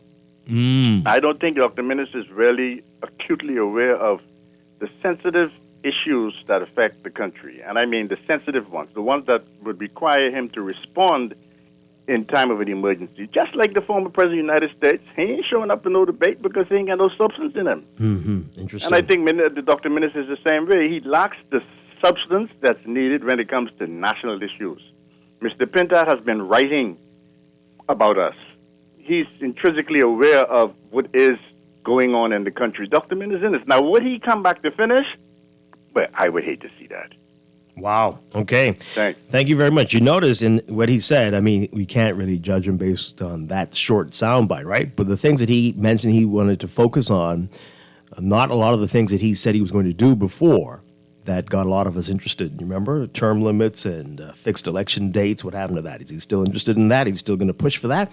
Real local government for New Providence, electoral reform, campaign finance reform. Remember all those things that he promised?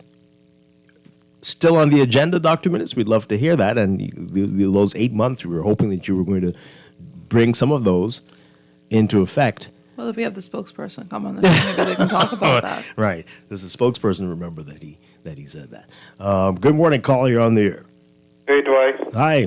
Welcome back, Poppy. How you doing? Good morning, Doing Mama. well. How you doing, man? Thank you very much. Appreciate it.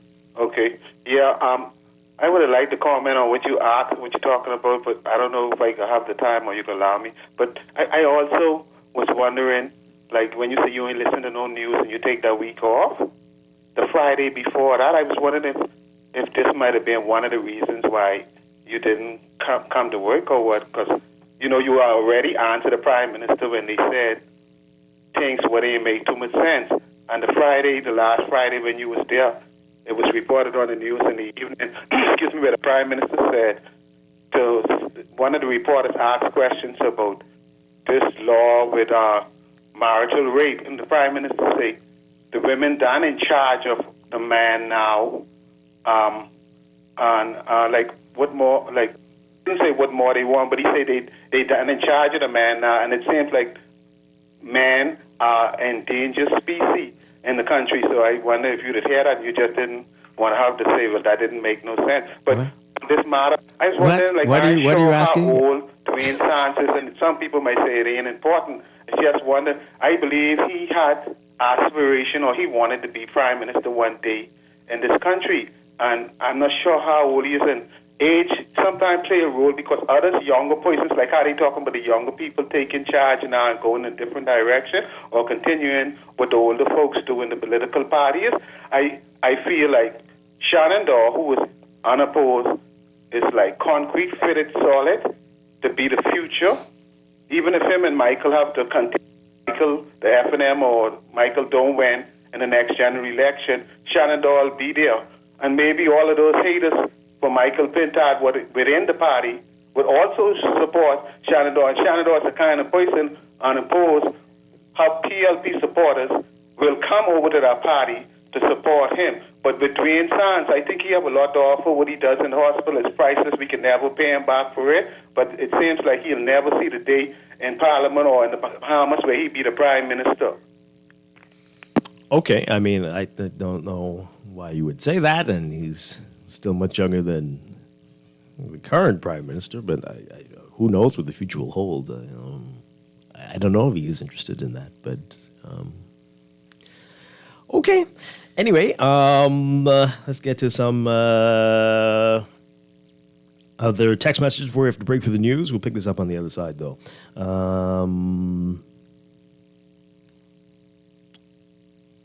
Yes, this texter says here, Pintard would come. What's happening here? Pintard would come for himself, but Minnis won't.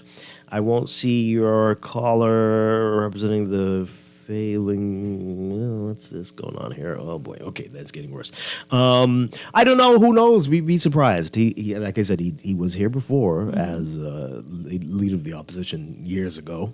That was during the Christie administration. So he's done it before. He won't talk to us when he's prime minister, but when he is. Well, I mean, even during the interview with Von Eyck, it almost seems he was saying, not seemed, it was that he said he was not going to dignify certain questions with the response. There'll be a lot of that. So a lot of that. He's not leader, but he's doing. I'm sure you all don't want to hear anybody saying that to all the questions. Huh? Not that. Anyway. This one says here, if Dr. Minnis retains the leadership of the FNM, I would advise him to propose a better home ownership plan that does not emphasize the benefit of having a microwave oven. What am I missing? Is that, what did I miss there? You get that? Okay, did he do that before? I've blocked out a lot of those, that 4.5 year period. This person says, it's a 5-year job, man. I chide Dr. Minnis for throwing us back the job of leader when he called the early election without a logical reason. Still want to know what that was about. I definitely want to know. Remember the hard times were coming, but everything seemed to be like the sun came up as soon as a new day. Like the day after the election, then like roses everywhere, and like like everybody's free and walking around, and like what do you anyway? Ooh. Also, the feeding program was reserved for the execution by his rich friends. I'm editing. It's not his time. Okay. On every talk show, people seem to be anti-Hubert Minnis. This should be a signal to the eligible voters in the FNM not to put forth Dr. Minnis as leader of the party. But for some reason, these major parties do not listen to the Bahamian people, so I would be surprised if somehow Dr. Minnis ends up as leader. You won't be surprised, right? I won't be surprised if he somehow ends up as leader of the FNM. Great discussion. Yeah, they don't seem to care about us, what we think, the parties. They are on their own run. Mm-hmm. They do what they feel is best for them. Are you card-carrying members? If you are, then what you say matters. It isn't until afterwards where those selections are brought to the population that's when you can have your say. Plus, I think some of the parties believe, hey, it doesn't matter who the leader is. As long as you're in the opposition, just wait until the government self-destructs, and then whoever it is will win. And so you could shove somebody down the throat of the populace because every 5 years we change governments. I was just going to say, I mean, usually it's because we vote entire governments out. As a people, so it doesn't matter who you or people may say it doesn't matter who you have as leader because we still do party versus candidate. Yeah. All right, so we got a lot more text messages coming in. We're going to pick this up in business. Let's do a quick weather check, though.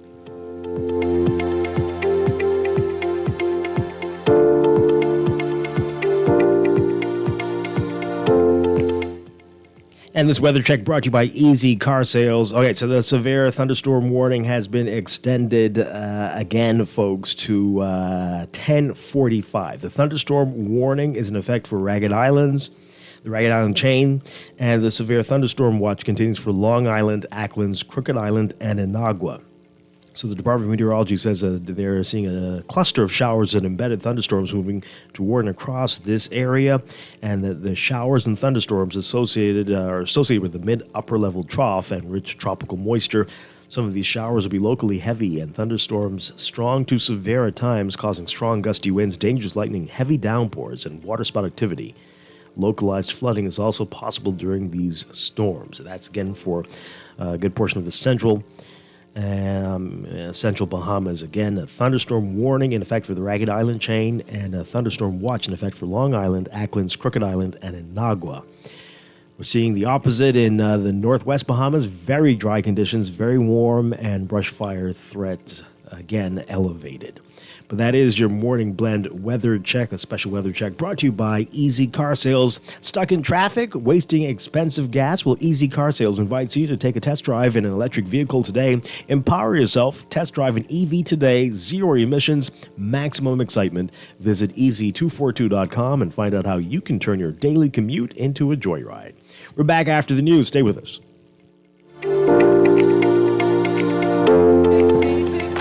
At Simplified Lending, we've unscrambled the loan process, making it fast and hassle-free. Personal, business, medical. You apply, we'll reply in as little as 24 hours. Call us today at 603-1730 or stop by Simplified Lending in the R&D Plaza on JFK Drive. Simplified Lending for simplified living. Simplified lending for simplified living. Simplified lending for simplified living. Mommy, why can't dogs talk? Why do I have to go to school and you don't? Why do you sing in the morning when you're bad at it? Why don't you brush your teeth when you take me to school? Why doesn't it ever snow here? Why does Daddy take the bus to work? Why are trees so tall? Why don't you tell me where babies come from? Mommy, Mommy, Mommy! We're like a kid that doesn't ask a million questions before noon. CG Atlantic Agents and Brokers. Good like that. At Wendy's, we are different. We don't just use beef. It's fresh, never frozen. Our burgers are square because we never cut corners. Served hot off the grill with fresh lettuce, tomatoes, onions, and American cheese. We believe in fast food done right. Always serving fresh, never frozen beef. Order a hot, juicy Dave single, double, or triple. Made with fresh, never frozen beef. Now only at Wendy's. Different inside and out. Attention all New Providence customers. Are you ready to spring into savings and make this Mother's Day unforgettable? From April 26th to May 9th, pay your water and sewage bill in full and get a chance to win big. That's right, simply pay your bill and you'll be automatically entered to win a stunning 55-inch smart TV. Don't miss out on this incredible opportunity to treat yourself or that special mom in your life. Visit any of our water and sewage offices to learn more. Spring into savings and make this Mother's Day one to remember. Water and sewage committed to growth, committed to quality. Hurry, offer ends soon. Terms and conditions apply. Here in the Bahamas, we love our food. From savory conch fritters to refreshing coconut water, our cuisine reflects our vibrant culture and abundant natural resources. But as our population grows and global challenges like climate change loom, ensuring food security is more critical than ever. We at the Ministry of Agriculture and Marine Resources want you to play your part by supporting local farmers and fishers. Together, we can reduce our carbon footprint and promote economic resilience within our communities. Let's honor our traditions, protect our environment, and ensure that the flavors of our Bahamas endure for future generations. Bahamas, let's work together to lower our food import bill. Food security is in our hands. Food security is in our hands. Are you a business owner or HR professional? RF's team of pension specialists are here to empower your employees with market-leading retirement solutions and to make implementing group pensions easy and cost-effective. With RF, starting or switching your company pension plan is a breeze, and there are no setup fees. If you're looking for strong investment performance and low fees, visit rfgroup.com/empower and empower your team to retire comfortably with RF Group Pensions today. That's rfgroup.com/empower. This is Guardian Radio 96.9 FM, Nassau, Bahamas. Opinions of the host and guests are their own and do not necessarily reflect the position of the management and staff of Guardian Network. Wake up, it's a new day. Wake up, it's a new day.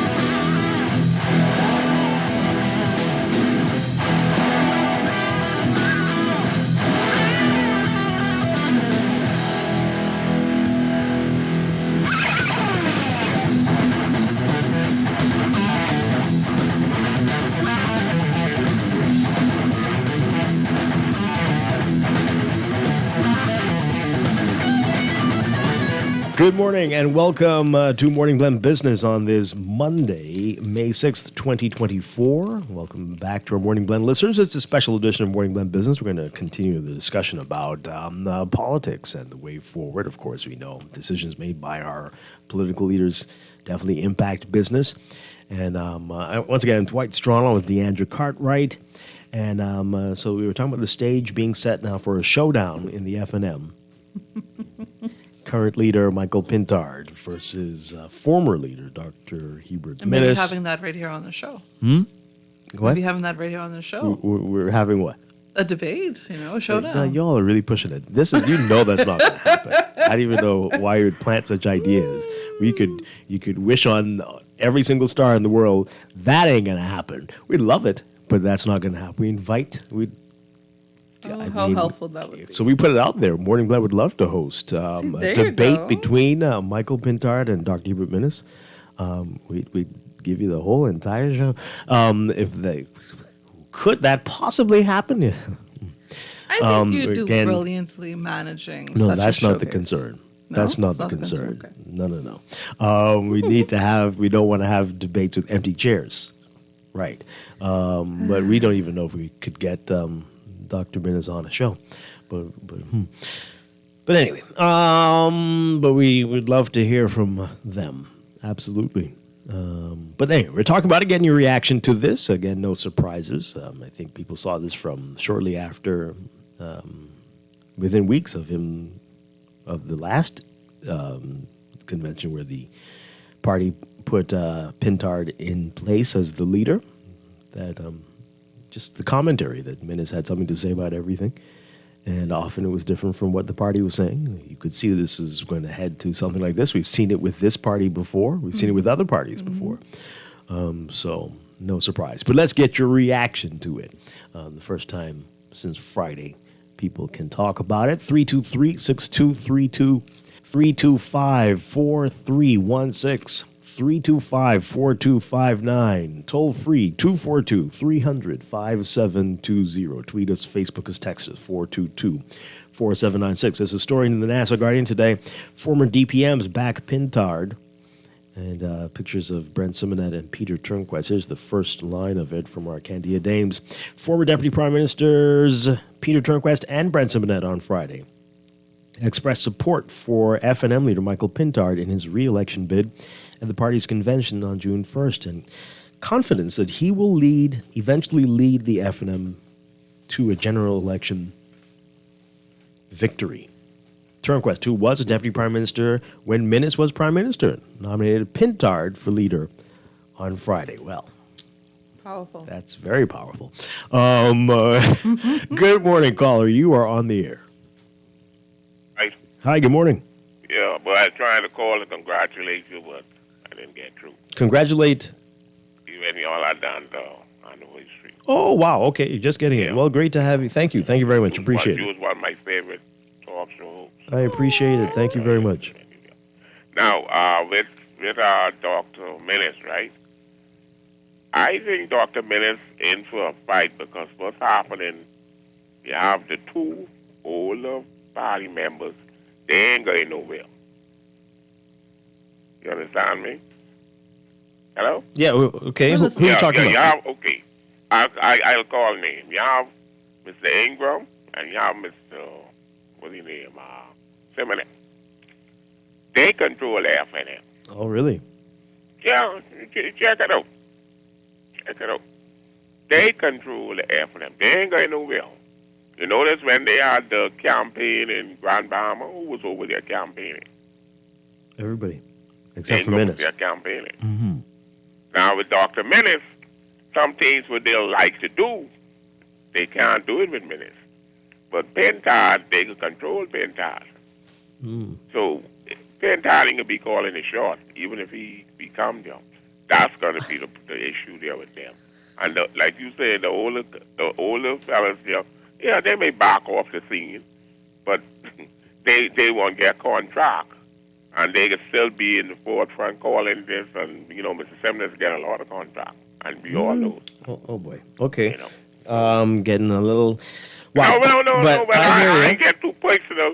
But what I'm trying to say, that's going to be the problem. And then they can't control Dr. Millis the way they wanted to. And don't forget, Dr. Millis, I can say a lot of things. Dr. Millis did suspended or did fire Pentad. If you remember, life or key situation, something like that. Okay. But anyhow, I'm just trying to show you he's up in his fight. Now, some of the people who run on during the pandemic, what he did, I think what he did, he have saved a lot of lives because some babies, they won't go partying and all the way. One time he tried to open up, and then the count was going up there. I don't know if you remember, he had to close back down again. Yes. But anyhow, I guess, that's what's going to be the downhill. See, the older half of them fellas, they ain't going nowhere. They could be right there calling the shot from out in. That's what's going to happen. Thank you very much. I appreciate it. Well, I got to say this. I mean, again, I think people need to be fair when it comes to the pandemic, right? Again, this is the government was going on the advice of medical experts who were telling them this is the best thing to do. They wanted to do more than what the Prime Minister did at the time, the competent authority. So I mean, to hold that against him is unfair, I suspect. But again, like the things I mentioned earlier, the things that he had promised that we didn't do, and yet he called an early election. Those are things you might want to hold against him, right? No term limits, no fixed election date, no campaign finance reform. There's a whole lot more. Those things. Why didn't that happen? You can't blame Doreen on that. 8 whole months you could have made real progress on this. There was so much confusion towards the end there. Remember the Prospect Ridge land thing? What happened? What was that? Yeah. It was madness, right? And when we come to find out, what is it? Not even swampland. It's whatever it was that we have now learned. So that's literally selling a whole bed of soily dreams, right? I mean, what was the... But yeah, a lot of craziness. Those are the things that he needs to answer for. But will he? That's the thing. Do we hold our people accountable ever? I don't know. Can we, though? Some of us don't. But yeah, will he answer those questions, right? Do you remember what he said? He said on Friday, I won't dignify that with an answer. Is that what we're going to get for when people ask those questions? What happened there? I still hold that administration accountable. I want to hold them accountable for the chaos we have with the left turn on red, madness. Did you see the new video coming out now to say, it's been modified again? First of all, who's that person? Who are they? Who are they? Who are you? Why are you talking about this? And whatever. Nobody knows. Everyone's just making videos and like going by. Oh, you heard what this person says. Who is that? Who's that guy? I don't know. So I can make a just video saw it. too and say, well, right now you can't do this because. Well, yes. Who are you? Let Dwight Strachan make a video about it or whatnot. Like your voice isn't known. Sure, You don't even have to sure. see your face. Me and videos apparently. Good morning, caller. You're on the air. Morning again, Dwight. Hi. Leandra. Morning. Well, let's not forget, the people in Albany, when he went there, they told them right away, the best thing you guys could do is stay out of our business. As the Prime Minister, you cannot have a foreign investor talking to you that way. That's the first thing happened when he got in. Well, okay? do you think that would change with the current prime minister? I mean, I don't know. I don't know if that's a Minnis thing. See, you're causing me to almost like I'm defending Minnis, but would that be different with the current prime minister, any prime minister? That's the issue. Why does that group talk like that? And there's no accountability. And I'm sure that they're not the only ones. We've done this in this country, created many little tiny kingdoms within this kingdom. And those people are running their own affairs and get to do their own things. And nobody's doing anything about it. And that's very scary. Good morning, caller. You're on there. Good morning, Dwight. Good morning, Ms. Cartwright. Dwight, just let me just first thank all of my texting fans. Ah, boy. For this great award. I like it. Dwight, do you know that if you look in the newspapers, both journals, various newspapers, right, you'll notice that everybody writes in for minutes is afraid to put their name to it. Just it's like Baki this or this other name or some other name. Right? What? Are you sure? I mean, I don't. No, I haven't seen anybody put their name to it in support of minutes. Not. Oh, you mean letters? You're talking about letters. Letters to the editors, Okay, right? You okay. support, you attack Minard, you attack, but you won't put your name to it. I'm beginning to believe that might be the same person writing those letters. But let's talk about why minutes have not done any real criticism of the current administration, even to try to protect his legacy or push the ideas that he says. Because other than the name change in the last 2.5 years, we still have the same public health problem he left behind, the same energy problem he left behind, the same education, housing, job deficiency, economic crisis, the same food crisis, same security crisis, same immigration crisis, same national debt crisis. Same lack of education reform, same lack of economic reform. So I think Minnis thinks that you want to go beyond the 10 years or 9.5 years of continuing the same thing. I think one of my friends or one of the texts says that we are approaching the second quarter. And so in 2026, we'll begin the second quarter of the 21st century. So the question is that we in the Bahamas are still struggling with 21st century technology. We have tried the past. We have seen no policies. We have seen no position to address this deficiency, especially in our economy. Did you see in your paper today where Mr. Rupert Roberts is having problems finding cashiers and regular people to work in the food store? Yeah. Through our system. I mean, we're talking about an economy of 225 to 250,000 workers, and people can't meet that level of work skill preparedness. And so you have to ask yourself, when are we even going to get to the 21st century skills of preparing our students? Do you know 6-year-olds today should be preparing for jobs that is yet to exist? But we don't have leadership that understands that concept. And so I think Minnis had his chance. Mr. Davis has proven that he's not ready for prime time. And we need to look for a new leadership team. See, that's a stretch there, Seattle. I mean, because not everybody wants to do that job or to be associated with. So that doesn't necessarily mean that the people are lacking that skill. But that is just not necessarily appealing. Right. But I do get the point you're trying to make. No, but right. We have 40,000 people. If you look at 20 to 30,000 people unemployed, right? You're telling me that you can't find 200 people? See, numbers matters.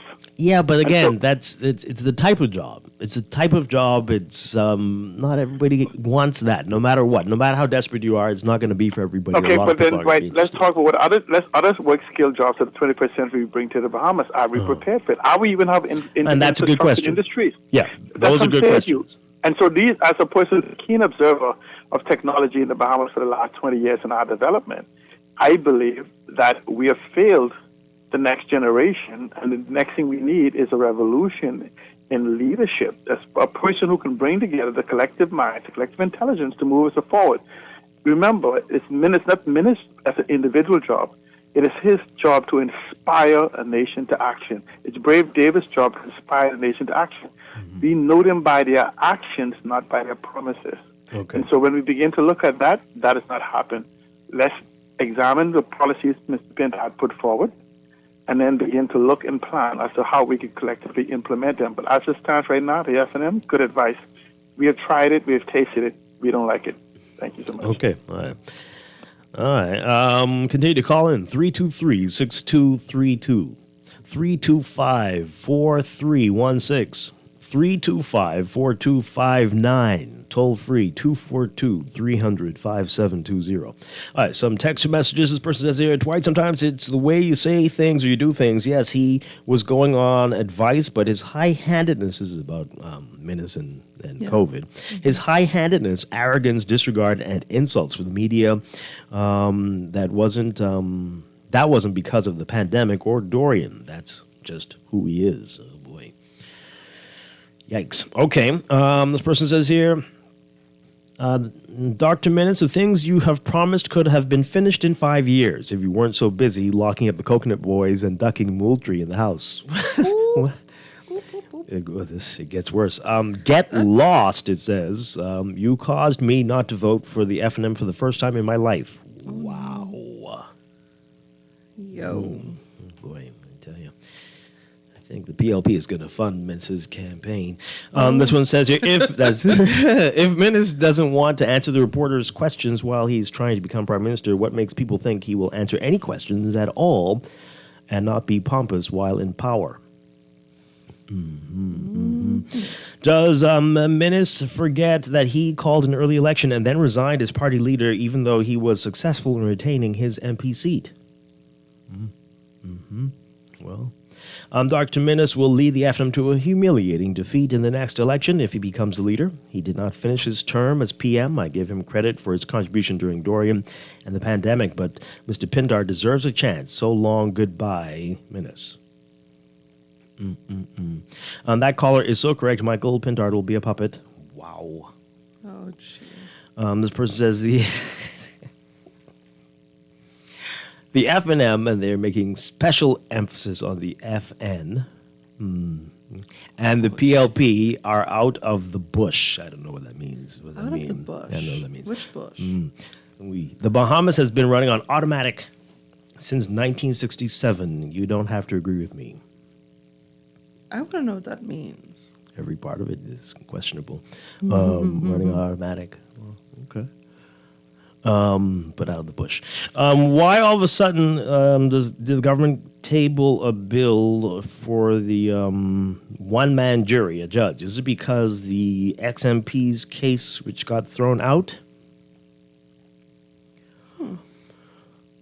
Hey, people have been talking about that for a long time, right? Allowing for non-jury trials. It's been brought up Part by of the many others. Post-reformation of the legal system. At least having the option, right? So, this person says here, Minnis said he wants to do some things he did not have a chance to do. What caused the chance not to have occurred to do these things? I'd like to hear more personally. Why didn't it happen? Why do we need a second chance? Hey, I mean, it's one thing to say you want to finish, you want to do more, but you called an early election. Like, I want to hear more. Why didn't it happen? yeah. We're discussing Minnis, but when we need 4 sets of different pills and can't find it in the hospital, that's important to me, not the F&M's business. I think we had mentioned a couple of weeks ago about a possible deficit. At least persons were speaking about possible deficits of medications available in the public system. It'll be great if we can hear more about that. Don't hold your breath. I would like to see a debate between Minnis and Pintar to see who can think on their feet. Why do people call Minnis Dr. Minnis instead of former Prime Minister Minnis, because it saves time, I suspect. I mean, who's going to go through that all the time? Haiti's former Prime Minister Ariel Henry is a brain surgeon, twice as smart as a gynecologist. No, I don't think that necessarily means that. Wow. Right? That doesn't necessarily mean that. I've never heard anybody call him Dr. Henry, only his job title, Prime Minister Henry. Well, now they might call him that because he's, I don't know what you bring that up for.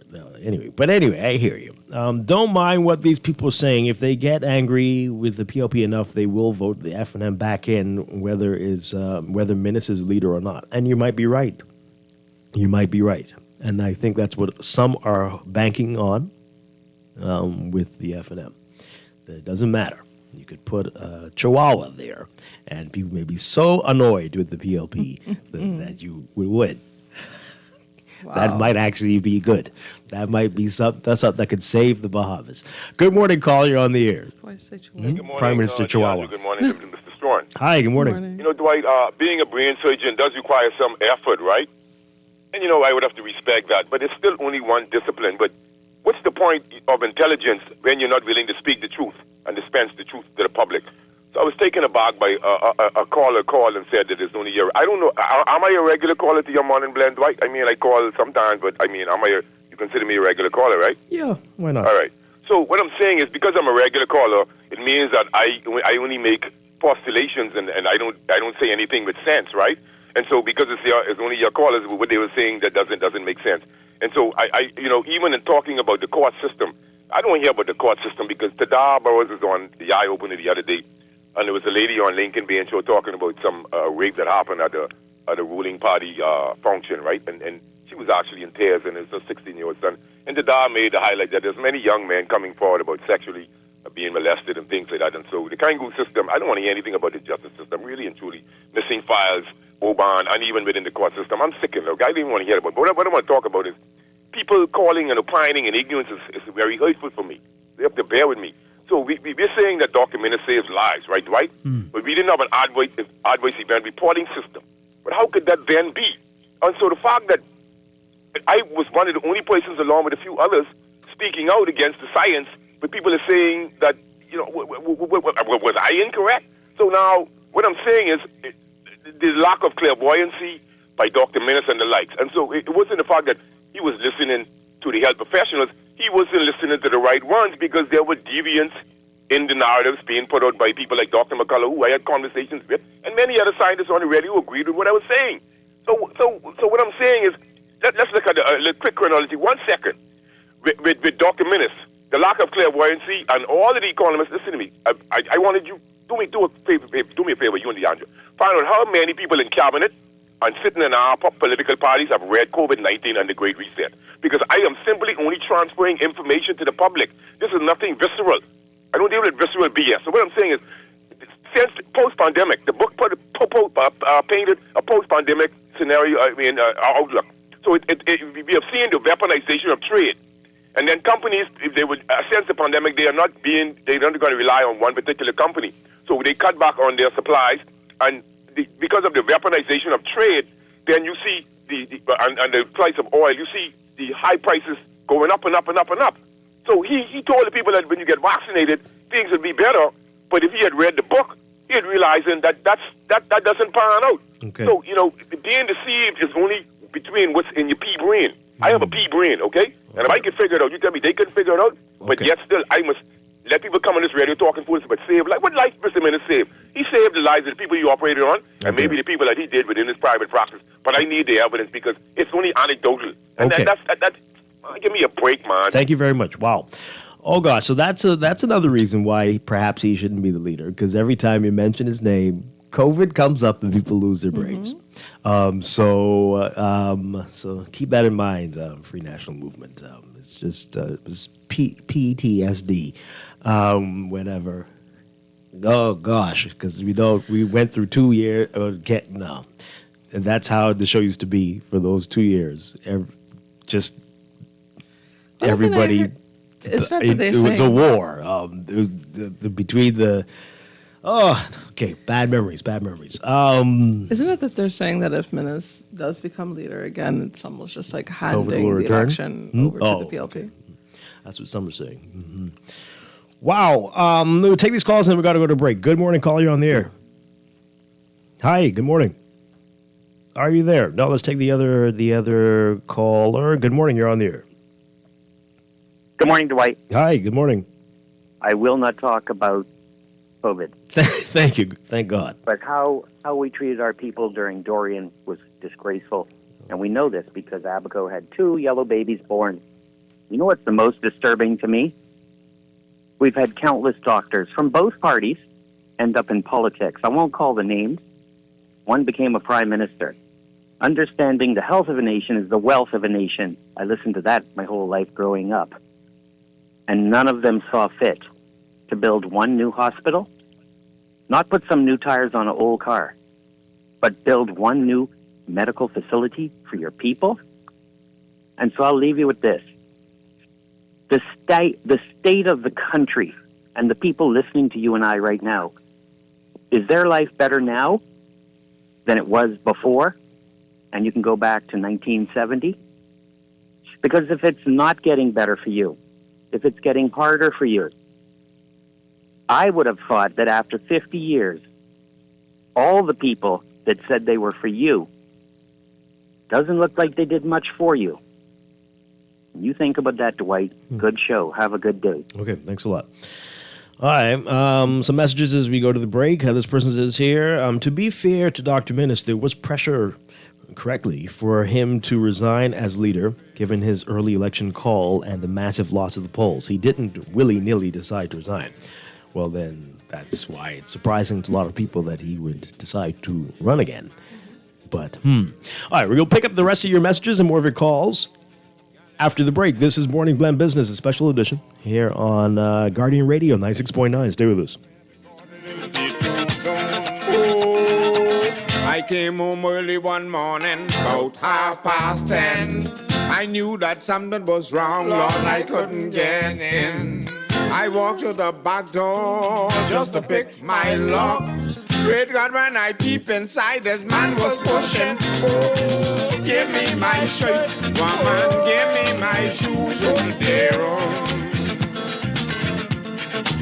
Girl, if I don't ever see your black ugly face no more, I swear to God it'll give me my shoes, give me my shoes, let me try my behind. Oh, give me my shoes, give me my shoes. Ready to save? You can put $100 into the CFAL Savings Express Plan and make sure your money keeps growing. Earn interest on your savings while you're sleeping, eating, or standing in line at the bank. Ready to invest? Start by putting $1,000 into our mutual funds and earn interest there too. Because at CFAL, your interest is our interest. Visit CFAL.com to start now. CFAL, growing wealth for future generations of Bahamians. Are you ready for the best of the best? Keep the Vibe Alive Music Group up for sound promotion, and Guardian Radio presents the best of the best Rake and Script Explosion Concert. Mark your calendars for May 11th as Super Club Breezes grounds ignite with Bahamian talent featuring KB, Gino D, Funky D, Veronica Bishop, The Brylanders, Avi, Elon Moxie, and Shine 242. Right now I feel like whining. Join the Falcons, Iron Store, Sylvie Pierre, Johnny Cake, Mama D, Nishi LS, Pat Ramis, Stevie S, and Shad Colley and the VIPs for an electrifying night of music and culture. Tickets are flying, so grab yours now. Available online at BahamaZTickets.com or swing by the Beauty Shack on Soldier Road and Carmichael Road. This is the event of the year. The best of the best Rake and Scrape Explosion at Breezes Resorts. Gates open at 6 p.m. Don't miss out on the Bahamian magic. You've heard of electric cars. Now it's time you drive one. Easy Car Sales welcomes you to experience the power and prestige of the latest electric vehicles. Plug in at home for a 65% discount off your gas bill and never get stuck at the pump again. Build your dreams of a better future with a better car, the BYD EV. Visit easy242.com to book your free test drive today. Save your money while driving in style, only at Easy Car Sales.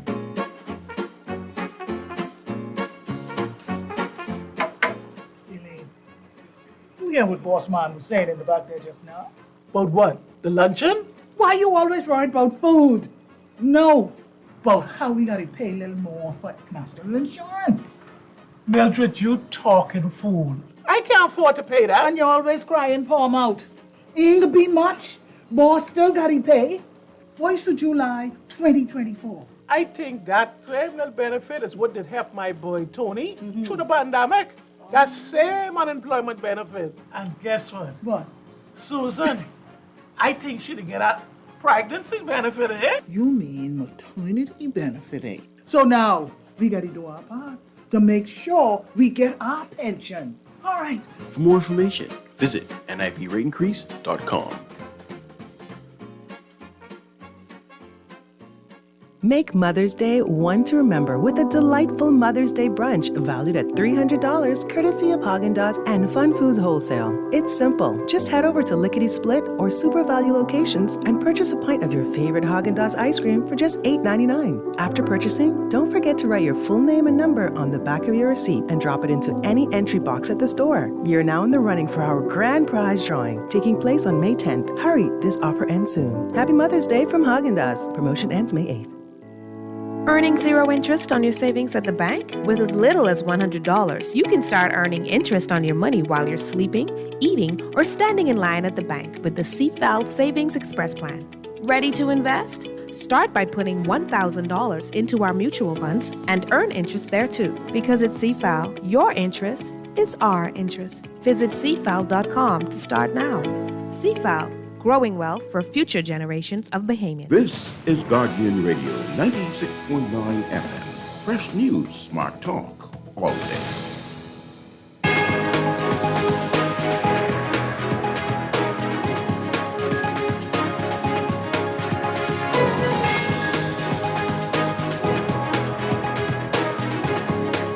It is time for your morning business report brought to you by CFAL. Rupert Roberts, principal of Super Value, telling Guardian Business that he's looking to fill 200 positions throughout his chain food stores as the COVID post-pandemic overhang makes finding trained labor a challenge. Roberts saying, quote, we're running short before COVID, but COVID was the biggie. This country is facing a labor shortage. All year we've been running about 200 employees short, and 60 of them are cashiers. And that's why we were waiting in the stores, because during COVID that they were pushing the students from desk to desk and pushing them out. They couldn't read or write, and the Ministry of Education didn't set up any after-school classes for them. Well, as a result, Super Value had to work with the various schools along with the Department of Labor to help with the additional training school leavers needed. And now Roberts feels as if he will not only get the 60 cashier he needs by the end of the summer, but if he doesn't, he'll have to pick an additional 50. You can read more about this in today's Guardian Business section. Bus drivers say poor publicity over the fare increase has led to a lot of confusion with passengers and minor altercations over paying the new fare. President of the United Public Transportation Company, Harrison Moxey, telling Guardian Business that the public relations wasn't great and some people weren't aware of the increase. He says the first day there was some back and forth, but no major hiccups. But some people were expecting it and others didn't understand what was happening. Bus fares increased by 25 cents across the board on May 1st. The level of awareness by passengers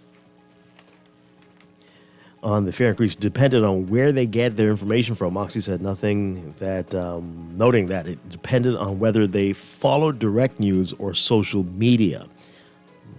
Moxie says the fare structure is still fuzzy, as there are some bus rides that are billed at a certain price regardless of where the bus picks you up from. You can read about that in today's Guardian Business section as well. The partnership between Grand Bahama-based Elnet Lightering and Texas-based Eagle LNG Partners that has led to the commencement of the liquefied natural gas bunkering activities in Grand Bahama has also led to a partnership with one of the world's largest LNG shipping operators. That's going to President and CEO of Elnet Lightering, Elbert Hepburn. Hepburn did not mention the name of the shipping operator. He explained that the global demand for LNG is expected to increase by more than 50% by 2040, meaning Grand Bahama's LNG bunkering service is strategically poised for the growth in the industry. And exclusive destinations providing or proving to be the most sought-after part of cruise itineraries, according to Travel Advisors Carnival Cruise Line Senior Vice President of Global Sales and Trade Marketing, Adolfo Perez. For this reason, this summer across several U.S. cities, Carnival is giving its travel advisor partners an exclusive inside look at the cruise line's $600 million private destination on Grand Bahama Celebration Key. Perez says the sneak peek will enrich the travel advisor's understanding of the private cruise port destination ahead of its opening in July 2025. And CIBC announcing that its Bay Street branch will close permanently on May 31st. CIBC's Caribbean Managing Director, Dr. Jackie Bend, making the announcement, said they regretted the development, but that the bank recognizes that their clients' needs are changing and they remain committed to meeting evolving needs. Ben noted that there will be no job losses as a result of the closure and that employees will be redeployed to other branches. Overseas, in the latest round of their decades-long battle for dominance in commercial aircraft, Europe's Airbus establishing a clear sales lead over Boeing, even before the American company encountered more fallout from manufacturing problems and ongoing safety concerns. Airbus has outpaced Boeing for 5 straight years in plane orders and deliveries, and just reported a 28% quarterly increase in net profit. It was already winning market share by beating Boeing to develop a line of fuel-efficient mid-sized aircraft that are cheaper for airlines to fly. And now Boeing is facing a government-mandated production cap on its best-selling plane.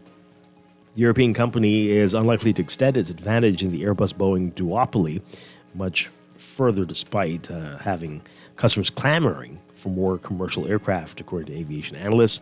Airbus says it already is making planes as fast as it can and has a backlog of more than 8,600 orders to fill. In your Market Watch, recapping trading on the BISX from Friday, your market movers, APD Limited, moving 165 shares, closing at $44.64 unchanged. Galena Holdings moving 200, unchanged at $11.25. CIBC First Caribbean Bank moving 300, closing at $14.30 unchanged. Fidelity Bank moving 1,000, down 5 cents to $17.50. Consolidated Water up 3 cents to $5.23. Emira Incorporated up 4 cents to $8.39. The BISX All Share Index closing at 2,942.82, up 0.03. Recapping the week, the local market ended the week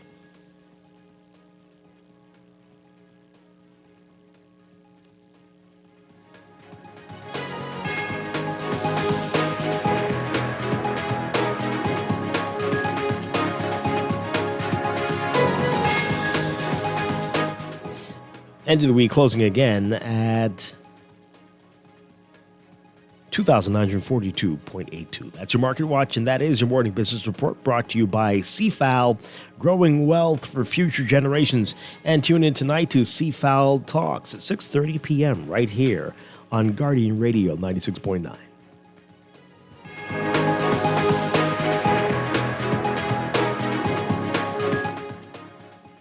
Give me my red shirt, baby.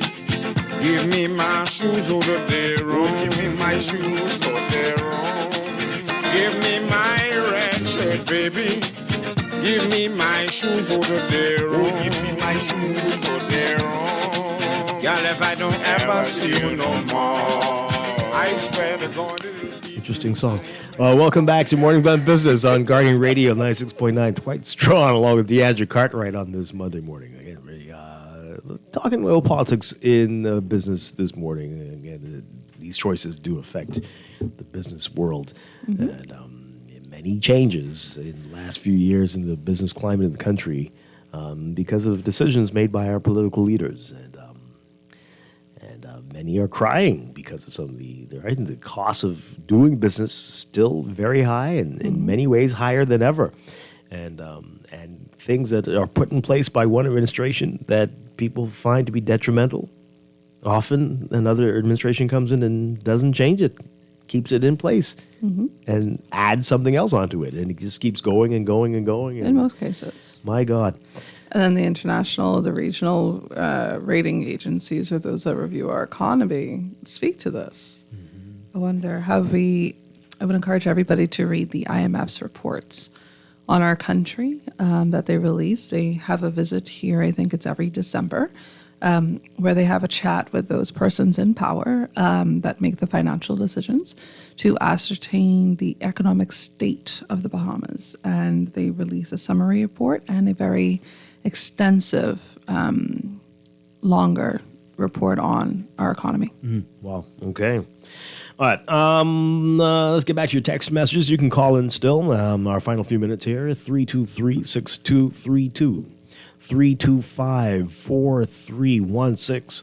325-4259. And toll free 242-300-5720. Interesting story about the bus fares.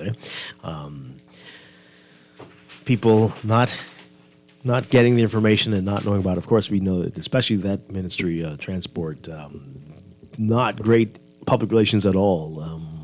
Not at all, and between them and, it's so many things are happening, and people are not aware. I mentioned it last week or the week before last, that there are street signs. Signage has changed without there being announcements that something has changed. So there'll be intersections where you've got to do something different, but there was no education about it. You just get there and have to realize, wait, this lane doesn't go that way anymore. Right. Or there was no notice, even with a different sign, a few, yards back. Give me an example, though, like where? All right, so right here at University Commons and University Drive. Right? Yeah. That's by where the one sign is. It tells you can turn left on the one.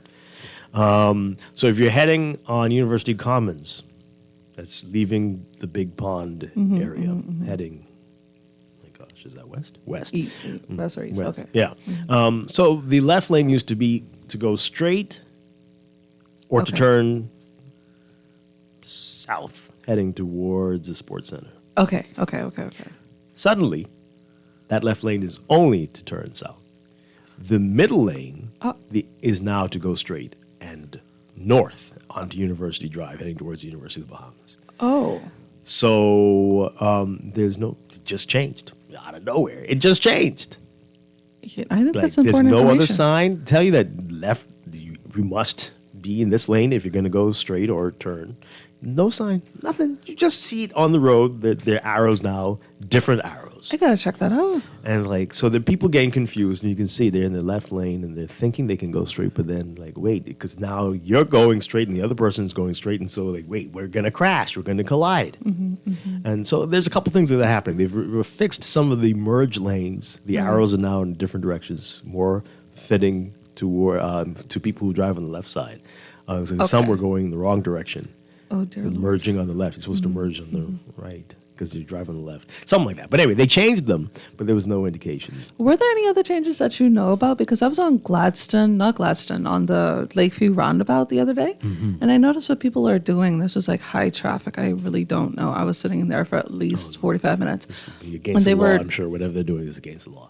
Listen, no, because it was almost like, you have two, is a dual carriage, and you're going two lanes of traffic going in the same direction, right? But somehow they made it into three. Oh, yeah. Right? And so you have those same two lanes that go around the roundabout, but one you're supposed to exit to go on to Gladstone. People But do whatever they apparently want there. it was like a third lane created. Only three? Coming up onto the roundabout from the Red Cross direction. And it was like a straight line, and they were going straight around just to Gladstone, not even going onto the roundabout or anything like that. And I'm like, did I miss something? I had to take a photo of it. Yeah. Right? Last I was week, like, are you serious? I saw that. I saw somebody overtake between the two cars. So this is not a joke. I said, oh gosh, he's between the two cars, overtaking them both. Oh my and gosh. on a dual carriageway. So, but he went between. It was wide enough that he went straight through the two cars. I'm like, this is insane. That's not legal. You know what I tell people? That's not something they literally changed. the traffic situation or the driving situation on this island is reminding me more and more, and I'm probably going to get some hate for this, but it's reminding me more and more of when I used to drive in Port-au-Prince. Tell me what you wish, but it's reminding me of that, except, we don't do defensive I was driving going over to here. say, Just saying. if they drove on Mars, this is how it would be. But okay, Port-au-Prince. Let's take this call. Good morning, caller. You're on the air. Morning, Dwight and DeAndre. Hi. Morning. Mr. Roberts saying how much staff he's short by. You know, he has a cadre of boys and girls that they use actually for parking. He needs to start training from within those workers once they reach the age of 15. You know, there's no such thing as child labor. You know, if he starts training them part-time, like on weekends, to fill a position, he'll obviously in no time, he'll probably get the sufficient staff he needs. Okay. So that's what I suggest. I hear you. That's how we started. Interesting. Right out of high school. I hear you. Okay. Well, Thank you. well, I know. If they're interested, though, I mean, some of them aren't. They prefer, they can get the tips if they're packing. You don't necessarily get the tips if you're a cashier. It could be problematic, I'm sure. They So have not adults everyone's interested in that. also- They have adults also packing too, though. Because they can't find the kids even. Well, no, but this is usually during the daytime for the Yeah, most part, right? And some of them, it's very curious how they run that. It's like their own little business thing going on. And I'm like, and what I noticed the other day is that there will be folks who will see you packing your own grocery, right? Then they come and you're about to put the last set inside the bag because you couldn't find anybody before to help you. And they're like, oh, could we help you with that? I'm like, I could see you watching me pack my things. Yeah, I've experienced this. But Rupert Roberts' comments are very interesting. So he's drawing a connection between. Well, this is worse. So this is very different from what we were talking about earlier when C. Allen called in about the skills. But it's like he's saying they have a problem with writing and reading. So this is not like the skill to pack a shelf. That's different. This is like they can't even read and write. This is what he's saying. And like, wow. Well, No, but we have social promotion that's happening, right? I mean, it's always been happening inside our educational system. But I was having a conversation with a teacher the other day. And in her particular school, I'm not going to call names, obviously, but in her particular school, the 7th graders are 13, 14, and 15 years old now. Because What now? her 7th graders are 13, 14, and 15 years old because they've been held back or they started school late, but they cannot read and they cannot write. 15? Yes. Yes, I was shocked too. Because the conversation continued that back in the day, quote unquote, you used to be 10, 11, or 12 when you were going into the 7th grade. But now you're older, but not only are you older, you're not able to perform. All right. We have a literacy issue in the country. That's big. That's big. That's big. All right, let's read these really quickly as we go to the break. Call, we won't have time. Sorry about that. This person says, Dwight, people won't listen to the change of the roads on University Drive because people in Nassau naturally can't drive. I saw more than 10 accidents between Friday and today. These people are using cocaine and cheap vodka before they go on the road. Yo. You know, sadly, they probably aren't. It's something else. But yeah. The lady's, D'Angela's reference to Haiti driving is correct. If you know, you know. Seriously. The turn signal, the turn left signs on University Drive near the red light, it was there for several months, at least maybe 4 months. The turn left. Are you sure? No. I saw that sign nowhere else. No, we're not talking about the same things. That light that's been there for years. That's the only place where you will see the light. That's not what I'm talking about, though. That is not what I'm talking about. It's on the other side of that intersection, right? They've changed it. The markings on the lanes are different now. That sign is something else. Okay. This person says here, I know this is not what you're talking about, but I want people to know why the people from Ministry of Works came to tear down a wall that for the last 20 years moved out into the road, but the lady who built the wall made a phone call and the workmen left. No idea what you're saying, but okay. It sounds like it's not a good thing if it's out in the road, but okay. And then a lot more about minutes. I'm sure we're going to have we have many more weeks to talk about that. But thank you very much, Deandra Cartwright, for being here with us today. Well, thank you, Dwight Strachan, for having me. I'll see you again next week. You know, yeah, most likely. Okay. Let's confirm closer to the top. Oh, boy. Okay. And I'll be back tomorrow morning with more Morning Blend and Morning Blend Business here on Guardian Radio 96.9. Oh, we're going to pay this to the break. Oh, boy.